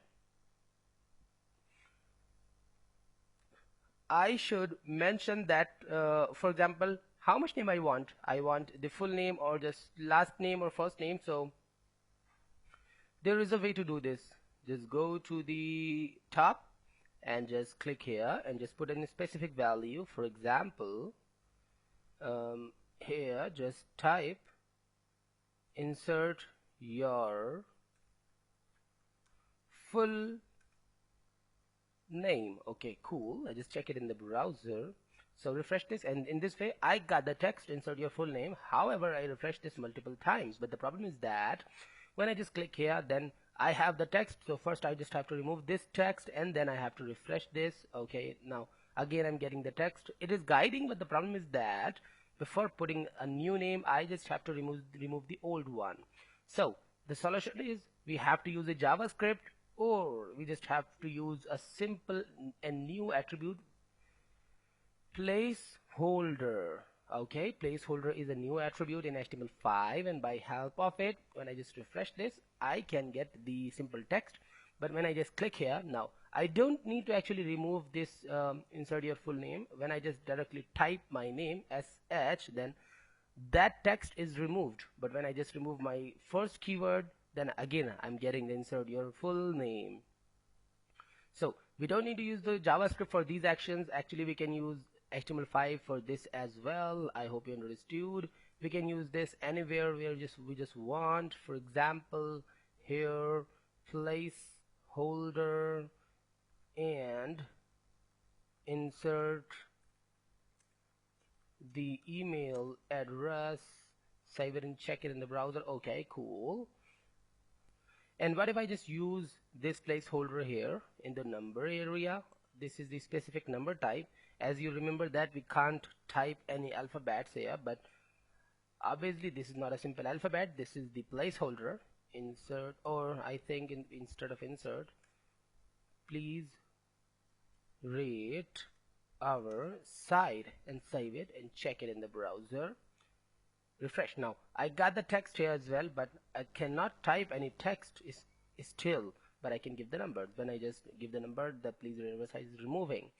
But I cannot use the placeholder on birthdays, or not actually the birthdays, on date and time. Okay, I can use the placeholder on the URL, on the search something, but I can't use it on the upload your image or upload or multiple uploaders. I can use this on select country as well, but not on the numbers and uploaders. Sorry, not numbers, actually not on the dates and uploaders. So I hope you understood about all the things of placeholder. Let me leave. We'll meet in next class. Goodbye. Welcome back everybody. In this class I'm just going to teach you some more new things in HTML5 form. So in this class I'm just opening the Notepad++ in here.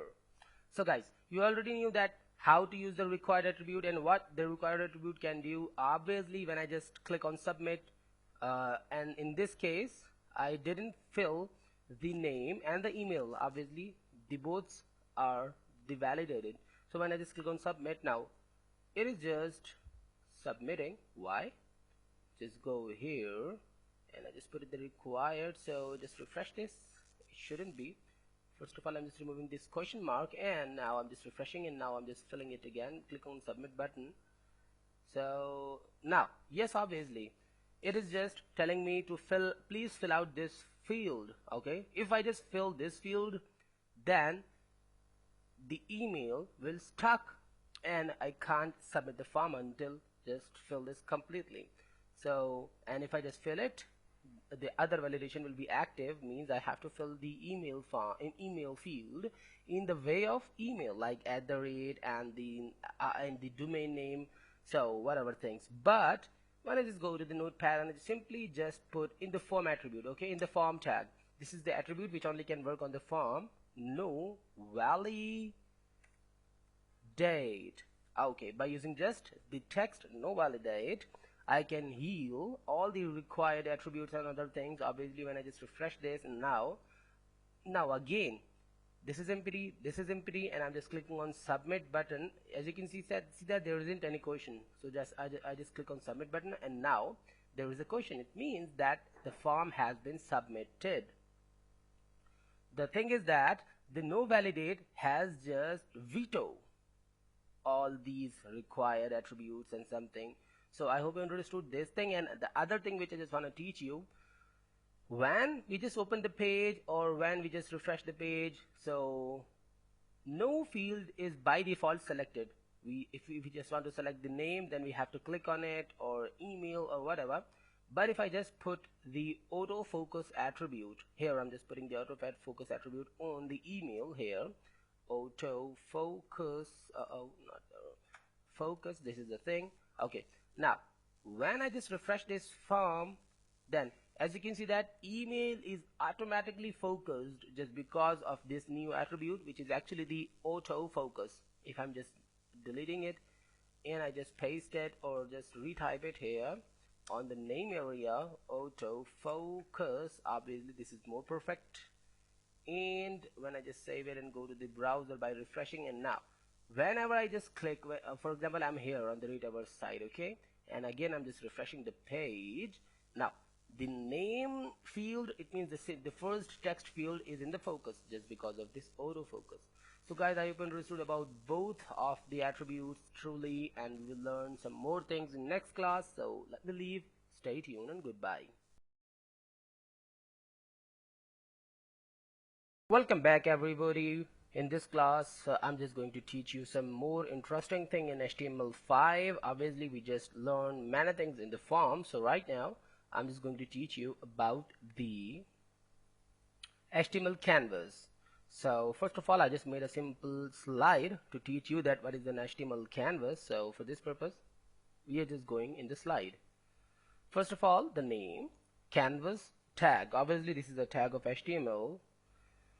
The word canvas is used for oil painting. Obviously, you must know about this thing. This is really basic.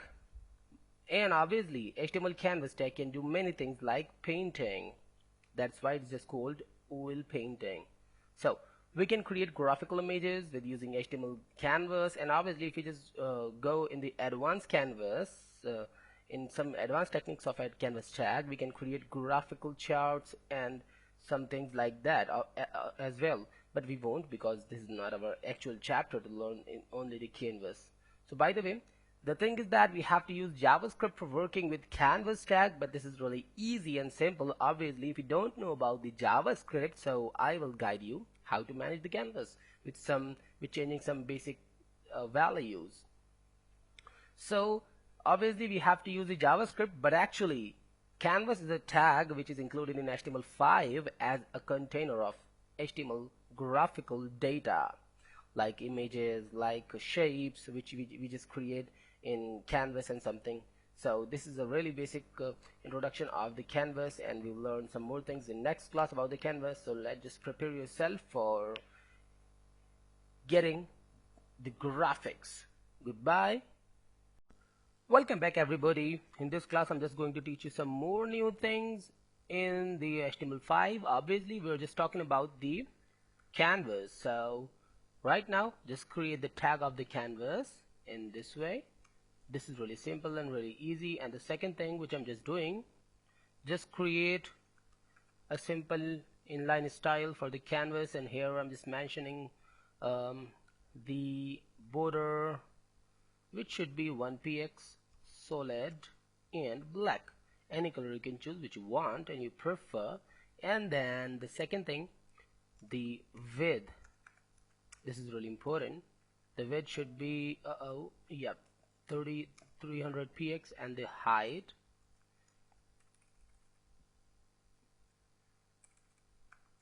This is perfect. Should be 300px as well. Let's just check it in the browser. I'm just going to the browser and refreshing this. So in this way, as you can see that it is really plain and really simple, and it has a simple border. One thing more I'm just want to clear you that here I just made another folder in the HTML5 and CSS. Here the name of the folder is canvas, and here I just created another HTML file, as you can see, index.html, which is actually an empty file, and actually not an empty file but has nothing like the old one. So by the way, I just created a simple canvas, and obviously, as I said, that you can't work on canvas without JavaScript. So obviously JavaScript is another language, and sometimes it can be complex to learn JavaScript because JavaScript has a lot of coding. But for this purpose, it means for just using the canvas, I'll teach you all the things about the JavaScript which is necessary to know for you for working in canvas. So guys, if you just want to use JavaScript in your web page, in your HTML web page, so let's just type script tag. We can code all the JavaScript inside this script tag here in this way, and now we just have to mention the JavaScript inside it. Okay, so here I'm just typing var. In this way, this is a keyword of creating a variable. I just type var, and here I'm just typing canvas1. So this is a simple variable which has no value. One thing more, that I can create any name of this variable. This is not necessary to choose the name of canvas1. But one thing more, as you remember that if you just want to select, here I'm just putting canvas1. Okay, and now if you just want to select any element of HTML in CSS, then we have to use the ID or its class. So in the same way, we have to use the ID or the class for selecting any HTML element in the JavaScript. So I just put it the ID of canvas1 on here. I just named this variable canvas1. This is not necessary. I can use canvas var, okay, this way, but we can't use hyphen. Okay, this is not a perfect thing. We have to use the underscore. So by the way, here now how to get the HTML element in JavaScript, just mention document. So in this way, we're just getting access in the whole document and get. Now G must be small. Okay, JavaScript is case sensitive and strict language, so the G must be case sensitive and should be small, or must be small, and E must be capital. Get element, B also capital, by and I also capital of ID. This is actually called the camel style in JavaScript, and in this way we just select the first word first letter small, and then second word's first letter or any other word's first character should be capital or must be capital. This is the way of the camel style, and in this way we can select any of the JavaScript HTML element by its ID. Okay, I'm just selecting this canvas by its ID so the ID is canvas1. Here I'm just typing canvas canvas1. Okay, so actually by this canvas where we have selected the canvas from the HTML, and now here this is the time to create another variable, and I'm just directly typing canvas context. Okay, this is another variable, so I'm choosing my name. I'm choosing the name of this canvas by myself, so I just choose the canvas context. So here I'm just telling that what context of this canvas should be. So obviously this canvas in JavaScript is called canvas var, so I'm just selecting the canvas was var. Okay, again just remember that JavaScript is a case sensitive language, so we can't capitalize this C when we just create this C small. So just press a period and just type get and capitalize the C in the camel style context, get context. Okay, this is the function of get context, and here we can put the value 2D. Actually we're talking about the 2D canvas. Okay, so now we can program the JavaScript and actually the canvas. Now I'm just selecting canvas context, or I don't think that I should use the canvas context, just simply rename it canvas. Okay, here we just mentioned the context of the canvas, but right now we have to put some other things. For example, the fill style, it means the inner color should be brown, any color you can give here. Okay, we just mentioned the color with this canvas, and this canvas is actually the 2D, and this canvas has the canvas var, and the canvas var is coming from the canvas 1, and canvas 1 is from the HTML. So right now I'm just checking in the browser by refreshing. Now nothing happens just because one thing more I have to do.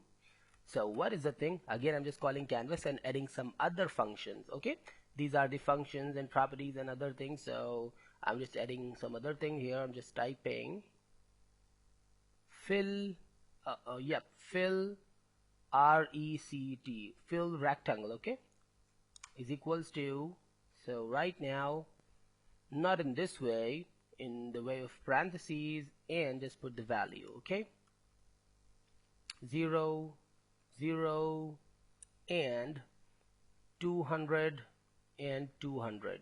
Okay, I will teach you what is this and what is the value, all the four values here, just refreshing.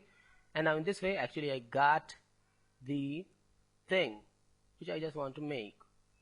Now let's just get the meaning of this function, the fill react. So here I'm just adding the comment, so obviously it will ignore, but right now I'm just teaching you what these zeros and other values can do. Here the first thing, the first zero is can help us to indent our inner shape from left,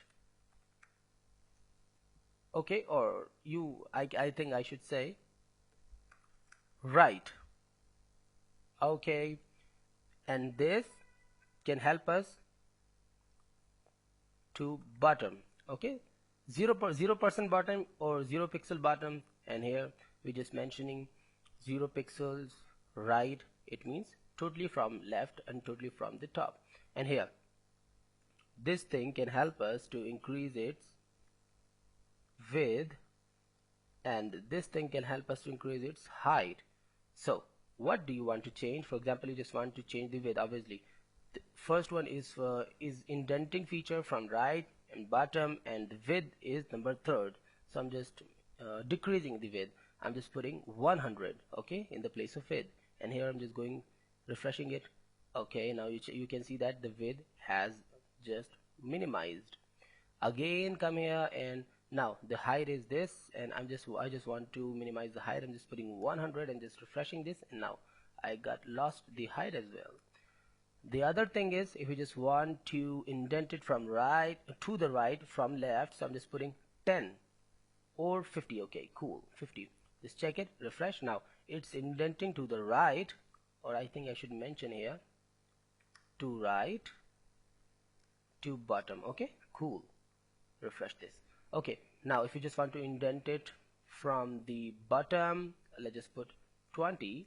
Check it by refreshing. Now it's 20 pixels indented from the top to the bottom. So guys, I hope you understood about this fill rectangle function, actually fill rect, and the fill style. Obviously by help of fill style we can change any color, and these are actually just for getting and updating the context, these both variables. Here I'm just mentioning the new color here, for example orange. Say we can check it. Now this is orange, or any other color in hash coding or whatever you want.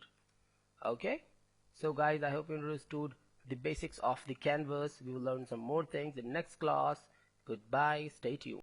Welcome back everybody. In this class I'm just going to teach you some more things in the HTML canvas. So a good thing is you've already learned how to make a rectangle here in this way, and obviously we just created that. This is a simple rectangle. You can create any square, a rectangle, or any other thing like a rectangle by this simple way. Now I'm just creating another canvas as well. Here I'm just duplicating it, and sorry, not selection. Now here I am just typing canvas 2. Okay, this is another canvas. I'm just going to the browser and refreshing it, and this way I got another canvas. So the thing is that I'm just typing here that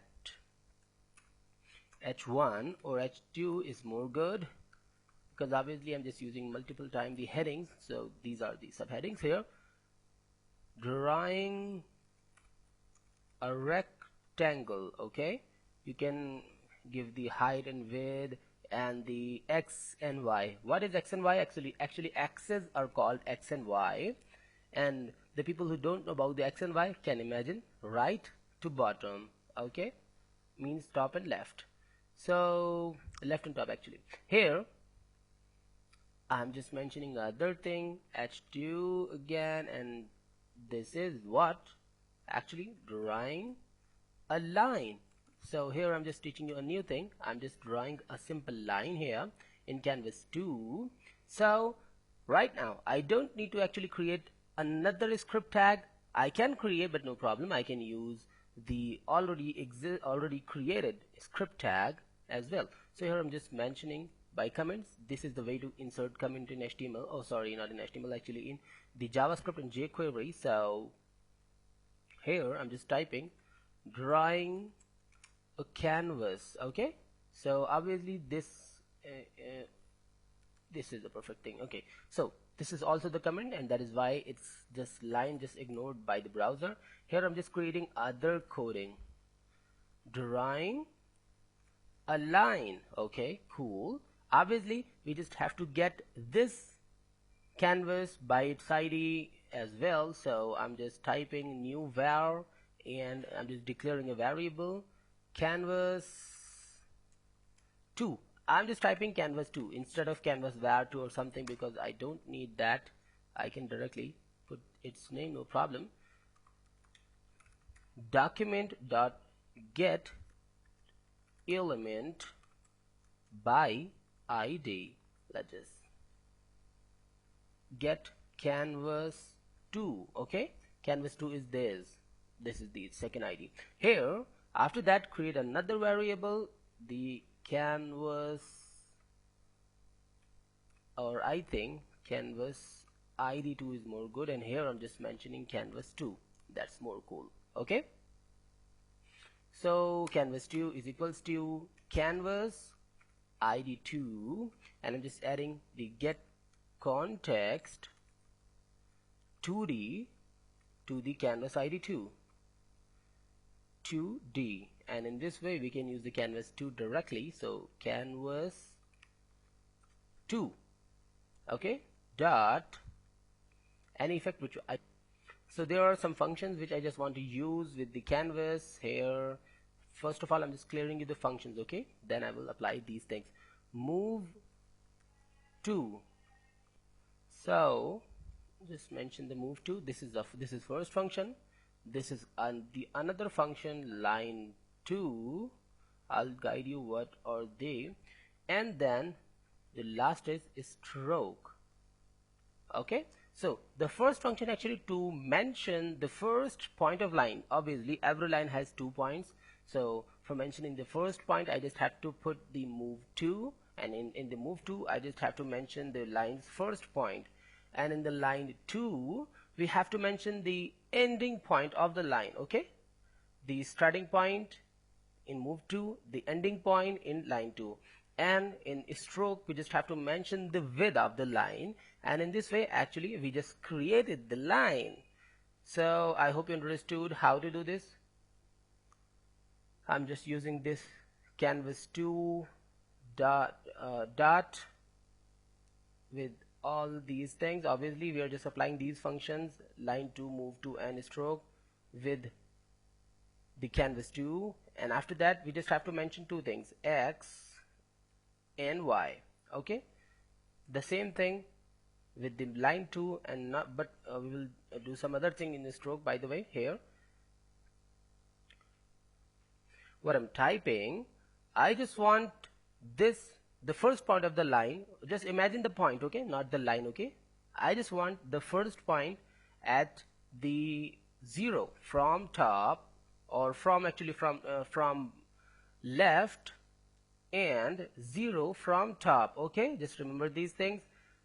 I just want the 0 and 0 from left and top, and the ending point, where I just want to create the ending point. Obviously I didn't mention the 0 again. It means I just didn't create anything. So I just want the ending point 100 from left and 100 from top. Okay, so automatically in this way, actually we just created the line, and it means between these 2 points a line will be created. So the second thing or the third thing is the stroke, but by default we don't need to mention anything in the stroke. We can mention the stroke after when we need it. So let's just refresh it, and in this way this is the drawing a line, and this is the line which we just created. This is the first point and this is the last point or the ending point. Okay, and automatically I just set it the first point 0 from top. Obviously this is just attached with the top area, and 0 from left, so this is attached from the left area as well. The second point I just mentioned that 100 from the left, so it just get 100 pixels distance from the left, as you can see, and 100 pixels from the top, so it got the 100 pixels distance from the top as well. And between these points a line has been created. So guys, I hope you understood how to draw a simple line. For example, now I don't want the first point to be just attached with the top or left. I'm just mentioning 50 and 50 and just save it, and now you will find a new thing. Refresh this. Now you got the line. Okay, and I just want the 100 from the 100 from the left, but not the 100 from the top, but 50 from the top. Okay, just refresh. Now you will find a new thing. Now as you can see that this point has just the distance of 50 from the top and actually the 100 from the left. So I think you understood how to draw a line. I can mention 20 here as well. Refresh this, and now I just created another thing. Here I can mention 100 and just save it and check it in the browser. This is the thing I just created, and 200 and save it, and this is another thing. So in this way we can create a simple line. I hope you understood the thing and the logic to create a line. It can be a tricky little bit, but really easy to understand. Just try to watch it again if you don't understand the logic, and make practice, because practice can make you better. Goodbye and stay tuned. What's going on, guys? In this class we are just going to learn some new things. So I just opened the notepad, and obviously I'm just going to teach you to draw a circle. Okay, let's just save it and just go to the here in the HTML. Obviously just go out of the script, and let's just copy the both things, copy and just paste it here, and here I'm just typing drawing a circle. Okay, cool. This is canvas 3, not 2. So and just go to the scripting. So here I'm just going to add some new things here, a new variable. I'm just typing canvas ID 3. Okay, cool. Here I'm just mentioning the document dot get element by ID. Let's just cover it and just go inside the ID. Here I'm just mentioning the canvas 3. Canvas 3 is it. So I did it, and just go further, just create canvas 3 again, like canvas 2 actually, and canvas ID 3 dot get context to adding it the 2D context in this way. And then just go more. Now we have to make, or we have to add many functions here, like the begin, path,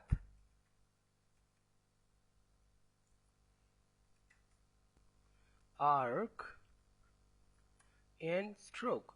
These are the very basic functions to make a circle perfectly.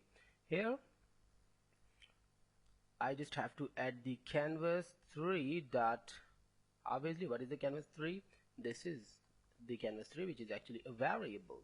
So let's just paste it here as well, and let's just paste it here as well.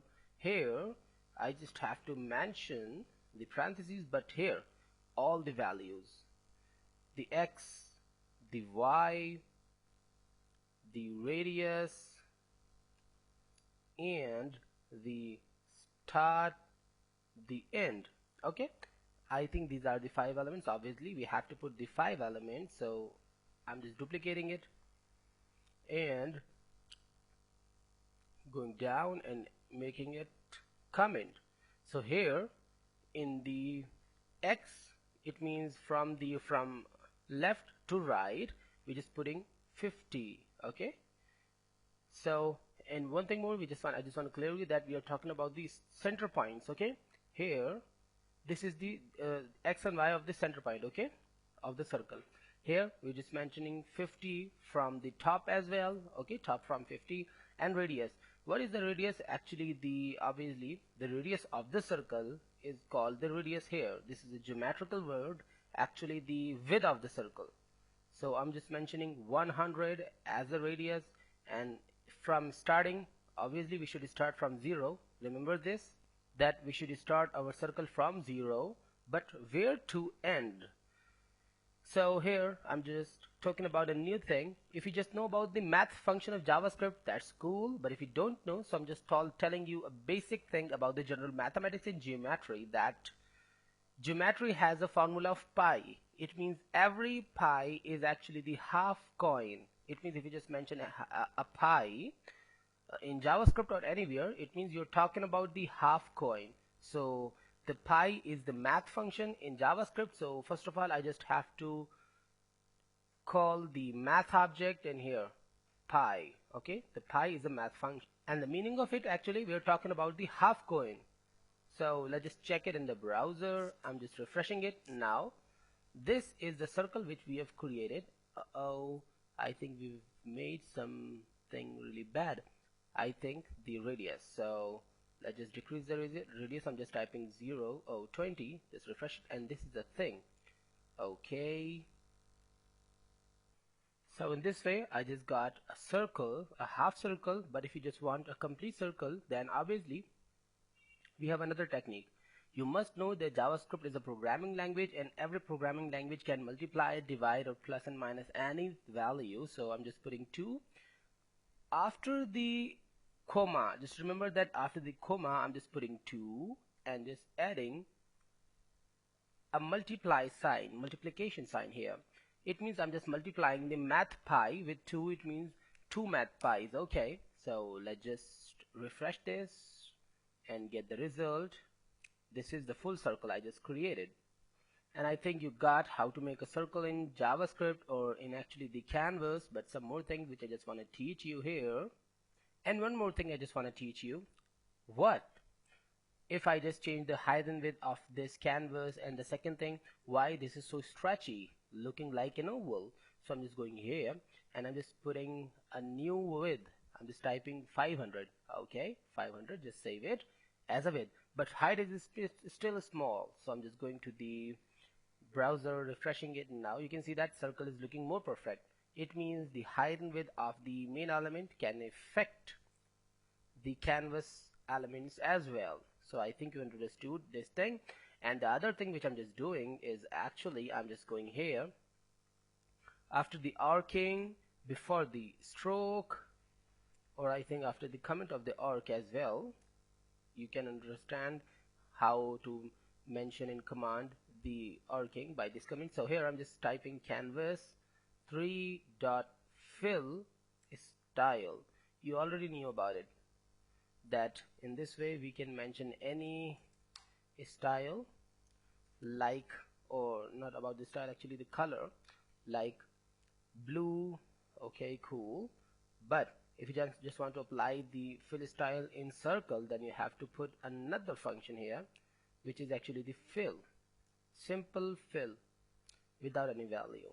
Save it and check it in the browser, refresh it. Now I got the effect, the blue color here. Something more which I just want to teach you, that I just pressing an enter and just typing canvas dot line width is equals to 5. Okay, refresh this. Now nothing happens. It means I just got some mistakes, so I'm just updating it. Obviously I'm not talking about the canvas 3, I'm just talking about the canvas. So right now the canvas 3, refresh it, and now you can see that the width of this line has just got weight. We can apply the line width with any different canvases, but I'm just teaching you this here. Some more things I just want to teach you. Canvas 3 dot stroke fill. Okay, now I'm just talking about the fill, stroke fill. Okay, and here I'm just typing green.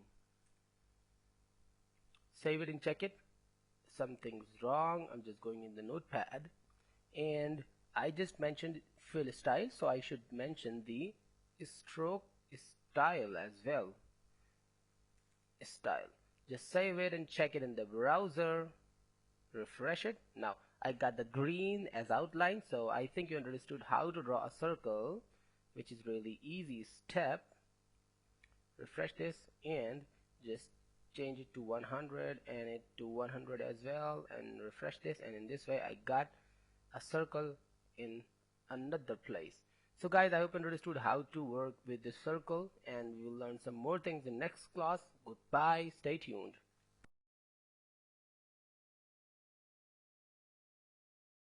Hello everyone and welcome to the CSS. This is the first class of CSS, and in this class I'm just going to teach you some things, some basic things, and introduction to the CSS. So guys, let's just start the tour.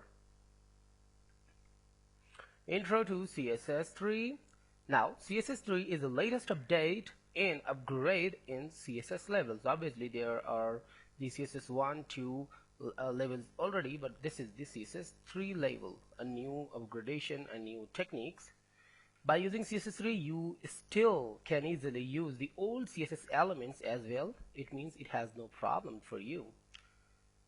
So there are a lot of more new modules has been added in CSS3, but we must know that CSS3 and HTML5 as well is still under development and will be completed after some time. So obviously they are just trying to add some more features in CSS3 and HTML5 to get us a more good thing, give us the more good thing actually. And the good thing is that most of its important and major elements can be implemented by all the major browsers. Now the thing is that CSS3 has some new text effects.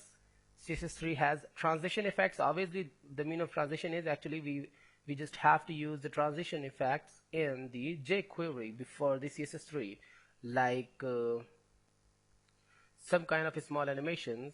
And obviously when we talk about the animation, so CSS3 has the animation effects as well, and many other things you will found in CSS. So we'll meet in next class where we'll start to learn CSS3 as well. So goodbye and stay tuned. Welcome back everybody and welcome to the CSS. So this is the second class of CSS, and in this class we are just going to learn something in CSS practically, CSS3 practically actually. So what we are just going to learn, we are just going to learn how to add borders. We already knew how to add borders, but how to add the radius of the border, this is the new thing in this class. So before this I'm just creating the simple HTML hierarchy here, head, and this is the body tag, body tag, and in this way I just covered, this is the title tag, and I just covered all the thing in here. This is the body tag, and in this tag I'm just adding many divs. So I don't think I should use the divs because obviously we're just talking about the HTML. So no, the div tag, I'm not making the outline at the moment. Here I'm just mentioning the ID, and the ID should be background or the borders. Okay, borders. Here I'm just going to the style.css and just directly calling the hash borders, and just putting two curly braces, and inside it I'm just mentioning the other things. For example, here I'm just adding a simple background, which is really simple for you to make. The background color I'm just adjusting brown. Okay, cool. And the width should be 2 or 300, and the height should be 200, and the simple border, which is actually the CSS element, CSS level 2 element. So this is solid and black. Okay, let's just save it and check it in the browser by refreshing. So the thing is that before just checking this in the browser, I just have to open up the file in the browser. So this is the CSS3, and I'm just running this index. So here, this is the result. Nothing has happened just because I just forgot to mention this.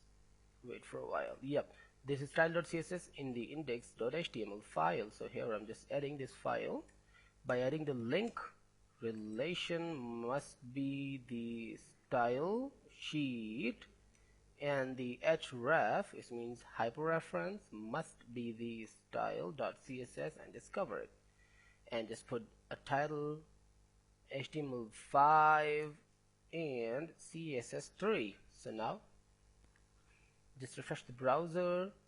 Now this is the thing which is just created, really simple and really easy. But the new thing is I am just adding another property, the border radius. Okay, let's just check it. The value of the radius should be 10px. I'm just saving and checking in the browser. Refresh this, and I got the radius from the corners of this box. So I hope you understood how to do. If I just put 50px, just save it and check it, how much roundy the corners. I hope you understood how to do this. But the other thing is, I'm just teaching you. I'm just going to the index.html, and here I'm just duplicating it, and borders too. Okay, here I'm just copying all the effect and just going to paste it here, and this is the borders too. So now I just made it, and I'm just going to the Chrome and refreshing it. Now this is the another div. Just add some margin as well, margin 10px, save it and check it. This is the thing. So now actually what I'm going to do is actually I am telling border top left. Okay, from the top. Okay, top has two sides, left top or right top. So I'm talking about the left of the top. So just go in the notepad in the browser, refresh this, and now only the top from the left side has got the effect. So I think you understood how to do this, and I'm just adding another border bottom, but not left, actually bottom right, radius should be 50px, save it and check it. And this is the thing which I just want to design. I hope you like it, and obviously we can do this with the other borders. So border top right radius should be 10px only. Save it and check it, and in this way I just made it. And obviously the border not top right now, the bottom, really easy and simple to understand. Bottom left radius should be 20px, save it and check it, and this is 20. So I hope you understood how to make a radius with shorthand property. Actually that is the shorthand property, and that is not a shorthand property, but obviously sometimes we have to use this type of property as well. So I hope you understood it. We will meet in next class, and goodbye. Welcome back everybody. In this class I'm just going to teach you another new thing about the CSS3. So the thing is that I'm just going to teach you the box shadow. So just apply the box shadow on the borders. So here I'm just going to the style.css, and here I'm just pressing in enter and typing box shadow, and just put the value. There are something to be noted that the first one value must be for the to right, okay, and to bottom, okay, and glowing, how much glow you want, and color. So in the same way, I'm just adding the comment of CSS here to make you understand in the best way. Here I'm just again creating the same thing, shadow, box shadow, and to right I am just putting 5px, comma, not comma, sorry, there isn't any need to add any comma because this is the CSS, not JavaScript, so I'm just removing the commas from the comment as well. So here, just come here, and to bottom 10px, okay, how much glow, 5px, what is the color, red, save it and check it in the browser. I'm just checking, refreshing, and this is the thing, red color, okay, and approximately 10px from the top and 5px from the bottom. And as you can see that the sorry, not from the bottom, actually from left to right is 5px and to bottom is 10px, so that's perfect. And the new thing is actually, if you just want to create another way, the box shadow and 0, 0 and 5px, and the color should be gray. Okay, cool. And here I'm just adding another margin. I'm just typing 10px again and saving and checking, and this is the thing I just did. Actually I'm just adding 50%, 50 pixels, so save it and check it. Okay, this is the thing, but the color is not visible, so I'm just using the same old color, the red. Okay, I just save it and check it. Now you can see a light red color around this box. So one thing what I'm just doing, actually I'm just duplicating,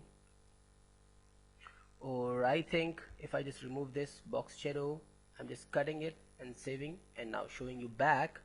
You can imagine the real effect of it. Refresh it. Now you can see that there isn't any red color around the borders, but if I just paste it back, now save it, and just when I just refresh this, now just focus, refresh this, now you can see a lightest border line.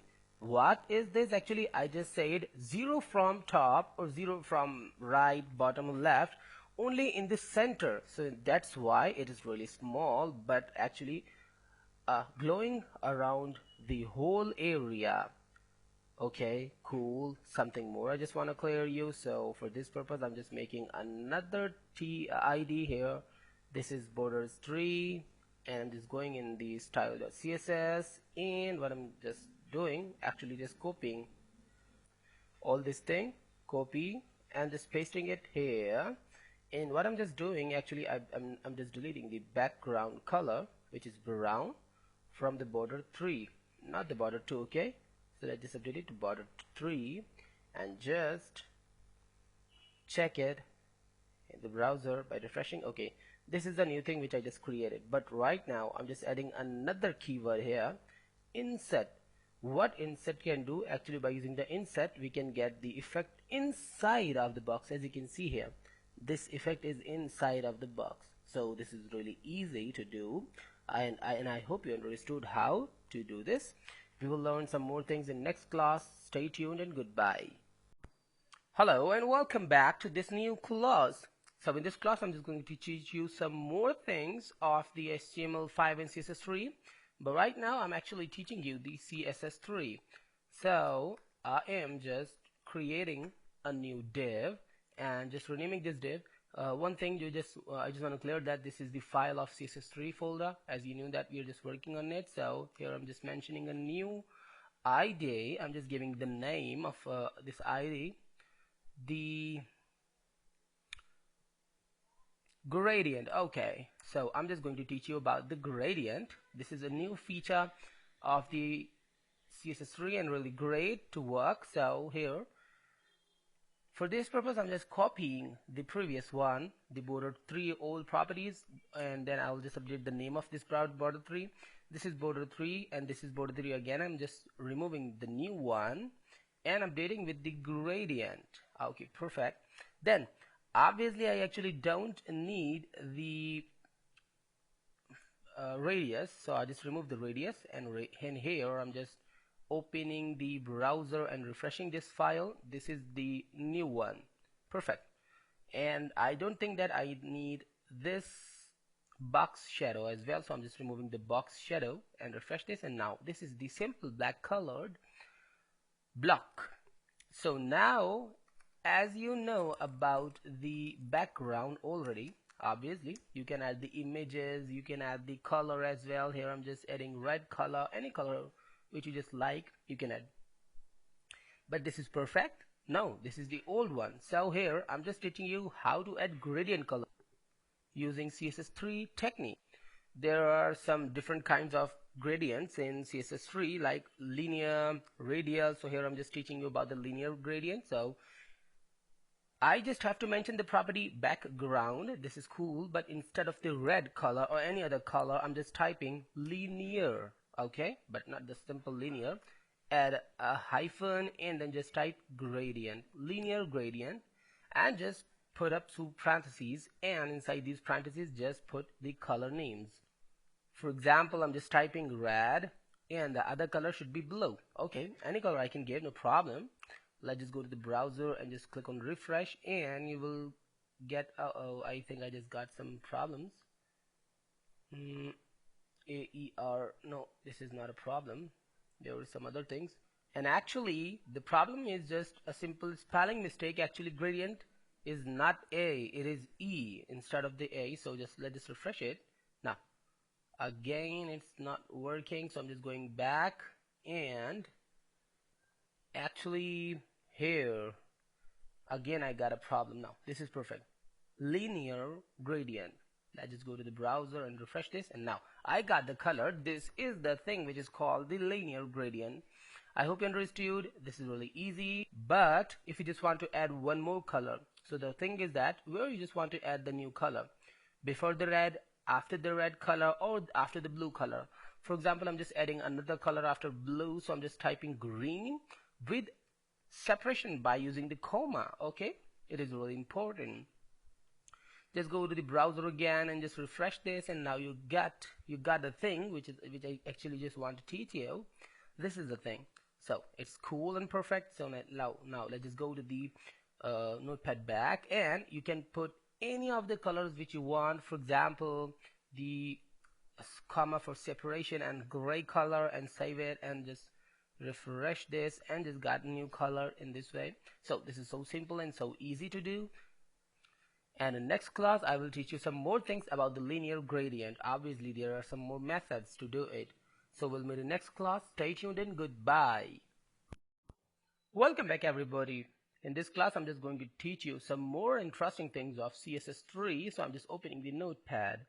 Here obviously you just given the command of inserting multiple colors, but what if you just get all the effects in the horizontal way? This is a vertical way obviously. So for this purpose, from the starting, before the first ever color,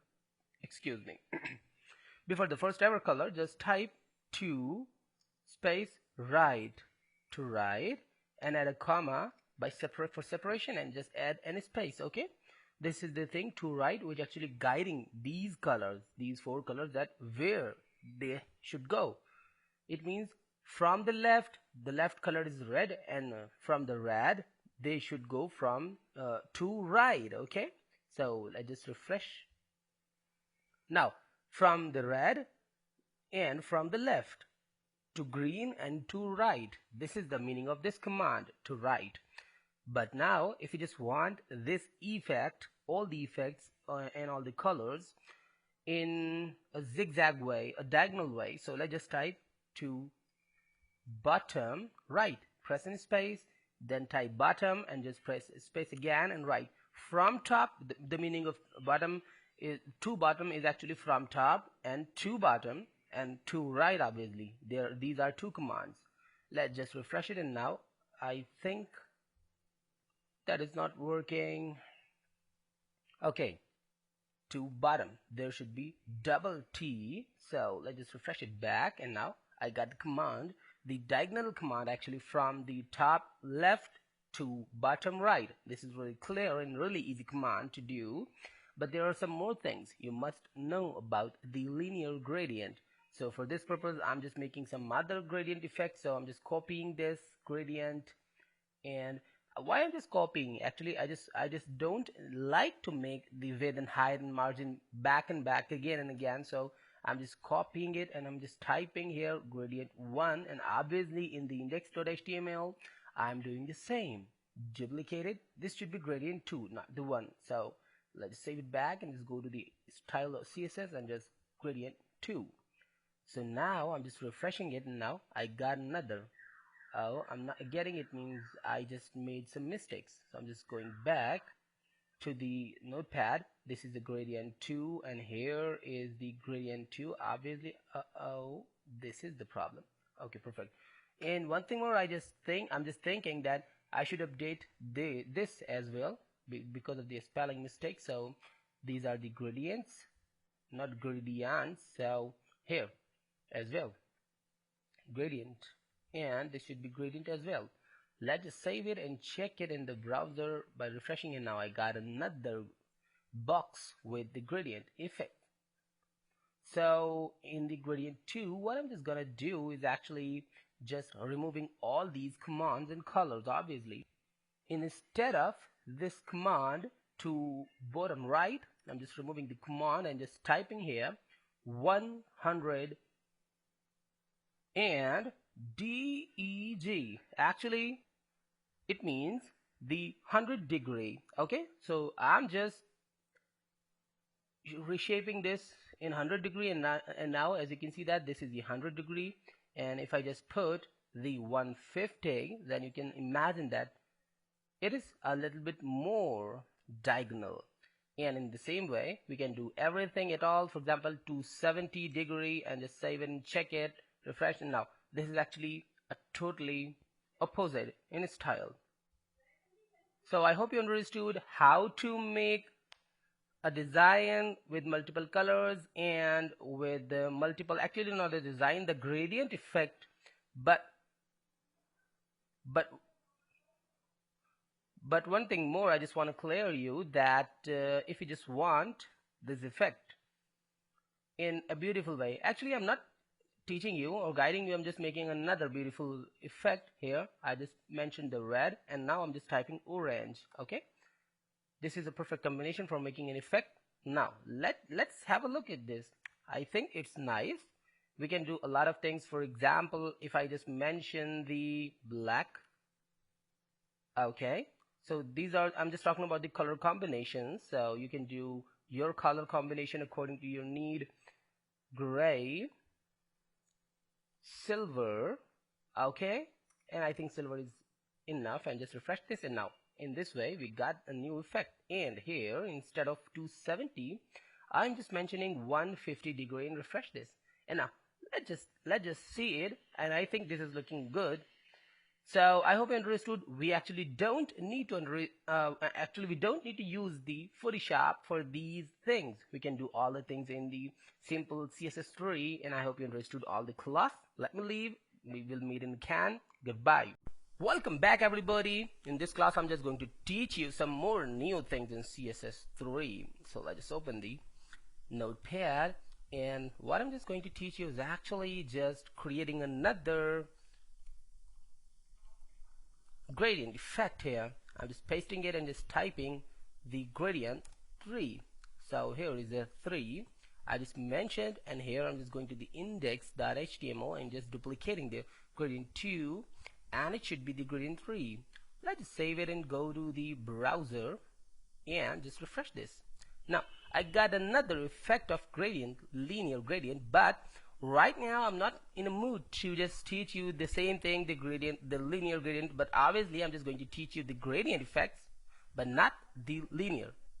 So I am just going to delete this linear gradient, and what I'm just going to do, radial, a new thing obviously, radial gradient, IENT, gradient. So in this way I'm just mentioning two colors again, the red and the orange. Okay, then we'll learn that how to do some more things in it, but I'm just refreshing it now. You can see this is a little bit looking like a mango by the way. So but the problem is that this color is not affecting very well, so I'm just changing this orange into blue. Why I'm just adding the blue? Just because I just want you to show the clear thing. This is the thing which is called the radiant, the radial gradient. So I hope you understood how to do this, and if you just want to add some other colors, let's just type the other color. Orange, I'm just typing green and just save it and check it. Well, I love mangoes obviously. And this is looking like another thing, and I hope you understood how to create a simple radial gradient. But if you just want to make some more things and want to know how to do, I'm just copying. I just cut this, Control Z, and just paste it back, and here I am just updating the 3 into 4, and here in the index.html I'm just duplicating that old file in here. I'm just changing 3 into 4. So let's just go back to the style of CSS, and here what I'm just going to do again, the radial gradient is perfect, but some new things. For example, here I am just adding the red, approximately 50% of the whole gradient. But the thing is that I have to mention the 50%, or actually the value after the color, and then after the orange I'm just mentioning it should be 40%. Okay, 40%, and after the green I'm just mentioning 10%. Let's just save it and go to the browser. By refreshing, I can see the new effect. This is the new thing. Wow. Not really cool actually, but we can do this and this effect and in this way, by the way. So the thing is that the red is 50% and orange is 40%, but actually just because of the gradient effect it's not visible. And actually I just used some opposite techniques. So actually the thing is that this is not the way which I just made. Actually the true way is, for example, the complete radial gradient is 100%. Okay, so the red is in the center of it. Okay, so I'm just covering the red up to 10%. Okay, now the 10% radial gradient has been filled by red. So from the 10 to 40 I am just adding orange. Okay, now 50% radial gradient has been filled, but here I just mentioned 90. No, 90. I just mentioned it to 50, but by the way the problem is that the value should be start from the less to the greater. Okay, less than to the greater than. So here the 40%, the 50% radial gradient covered by red and orange, and another one is just 50%. So if we just plus all the values it will be 100, but the problem is that I just have to mention the 100 directly because the 50% area of radial gradient has been covered by red and orange, and the other 50% is covered by green. But from the 50 to 100 is actually called the 50% of radial gradient. This is the thing which we was just mistaking. So I'm just refreshing this, and now you can see the new thing, and I hope you understood how to do this. For example, I'm just typing here the 30%. Now the thing is that I just mentioned red up to 30% and orange up to 40%. It means orange is not getting the 40% of radiant, actually radial gradient. Actually orange is getting only 10% of the radial gradient in this way. So I'm just going to the browser and refreshing it, and now you can see that red is approximately getting how much? It is getting the 30%. Okay, and orange is just getting 10%, and green is getting the other 50%. So now I hope you understood, and obviously I can't overlap the value, for example 50% and it 30%. If I just use the 50%, then I must have to use the more value than 50% here. So I hope you got all the strategy and the condition to make a radial gradient with percentages as well. So we will meet in next class with some other classes and other techniques. So let me leave and goodbye. Stay tuned. Welcome back all of my friends and my students. In this class I'm really happy to announce you that you've learned all the effects of gradients, and I'm just going to teach you some new things. Actually we just entered in the text. So right now I'm just creating another file here. I'm just thinking that it's really cool, or I think the old one is good, no problem. So here just create another div, and what actually I'm just doing before this div, I'm just creating an h2 tag. What this h2 tag can do, just can guide us that where we are. Text, okay, the text, cool. Now here I'm just talking about the text shadow. If you remember how to add the shadow to the box, so here some other techniques same like the box shadow techniques, but right now I'm just teaching you how to add shadow with the box. So text shadow, perfect, and here I'm just adding the techniques. Actually first of all just add the color. I'm just putting red, okay, cool. I'm just going to the index.html here and just typing the text has got shadow. Any of the text you can type, no problem here. Just refresh it and now I can see the text has got shadow. Cool. Here in this style.css I'm just adding the font size, which is a really common property of CSS, simple CSS. Here I'm just typing 20px, save it and go to the browser back and just refresh it. Now it has got a new thing. The text has got shadow with a little bit more in size. So right now I'm just adding the text shadow property. So I'm just putting 2px, 2px, 2px. Okay, what are they? I'll guide you. Here I'm just mentioning the color gray. Cool.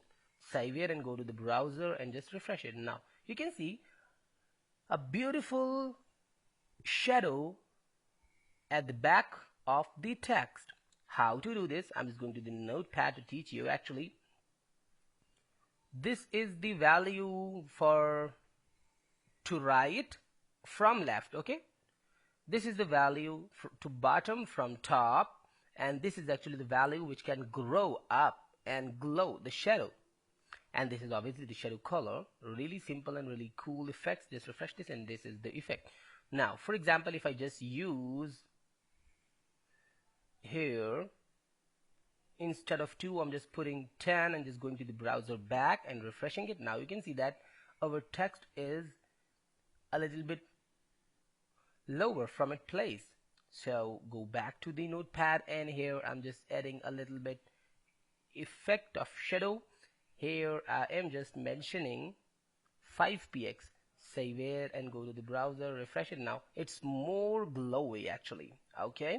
So this is the effect which for which we have to use the Photoshop, but right now we don't need to use the Photoshop. We can do this on the CSS3. And what more we can do with this effect, actually if I just use the 0 for the to right, 0 for to bottom, and 5px to the glow, and just refresh this, and now you can see that your text has a beautiful glow. This is the thing which I just want to teach you, that how to make a beautiful effect on text. So for this purpose what I'm actually going to do is actually copying the same effect and paste it, control, and now in this way I just pasted this 2 times, and here I'm just typing text shadow 2 and going to the index.html, duplicate it and just type text shadow 2 and save it, and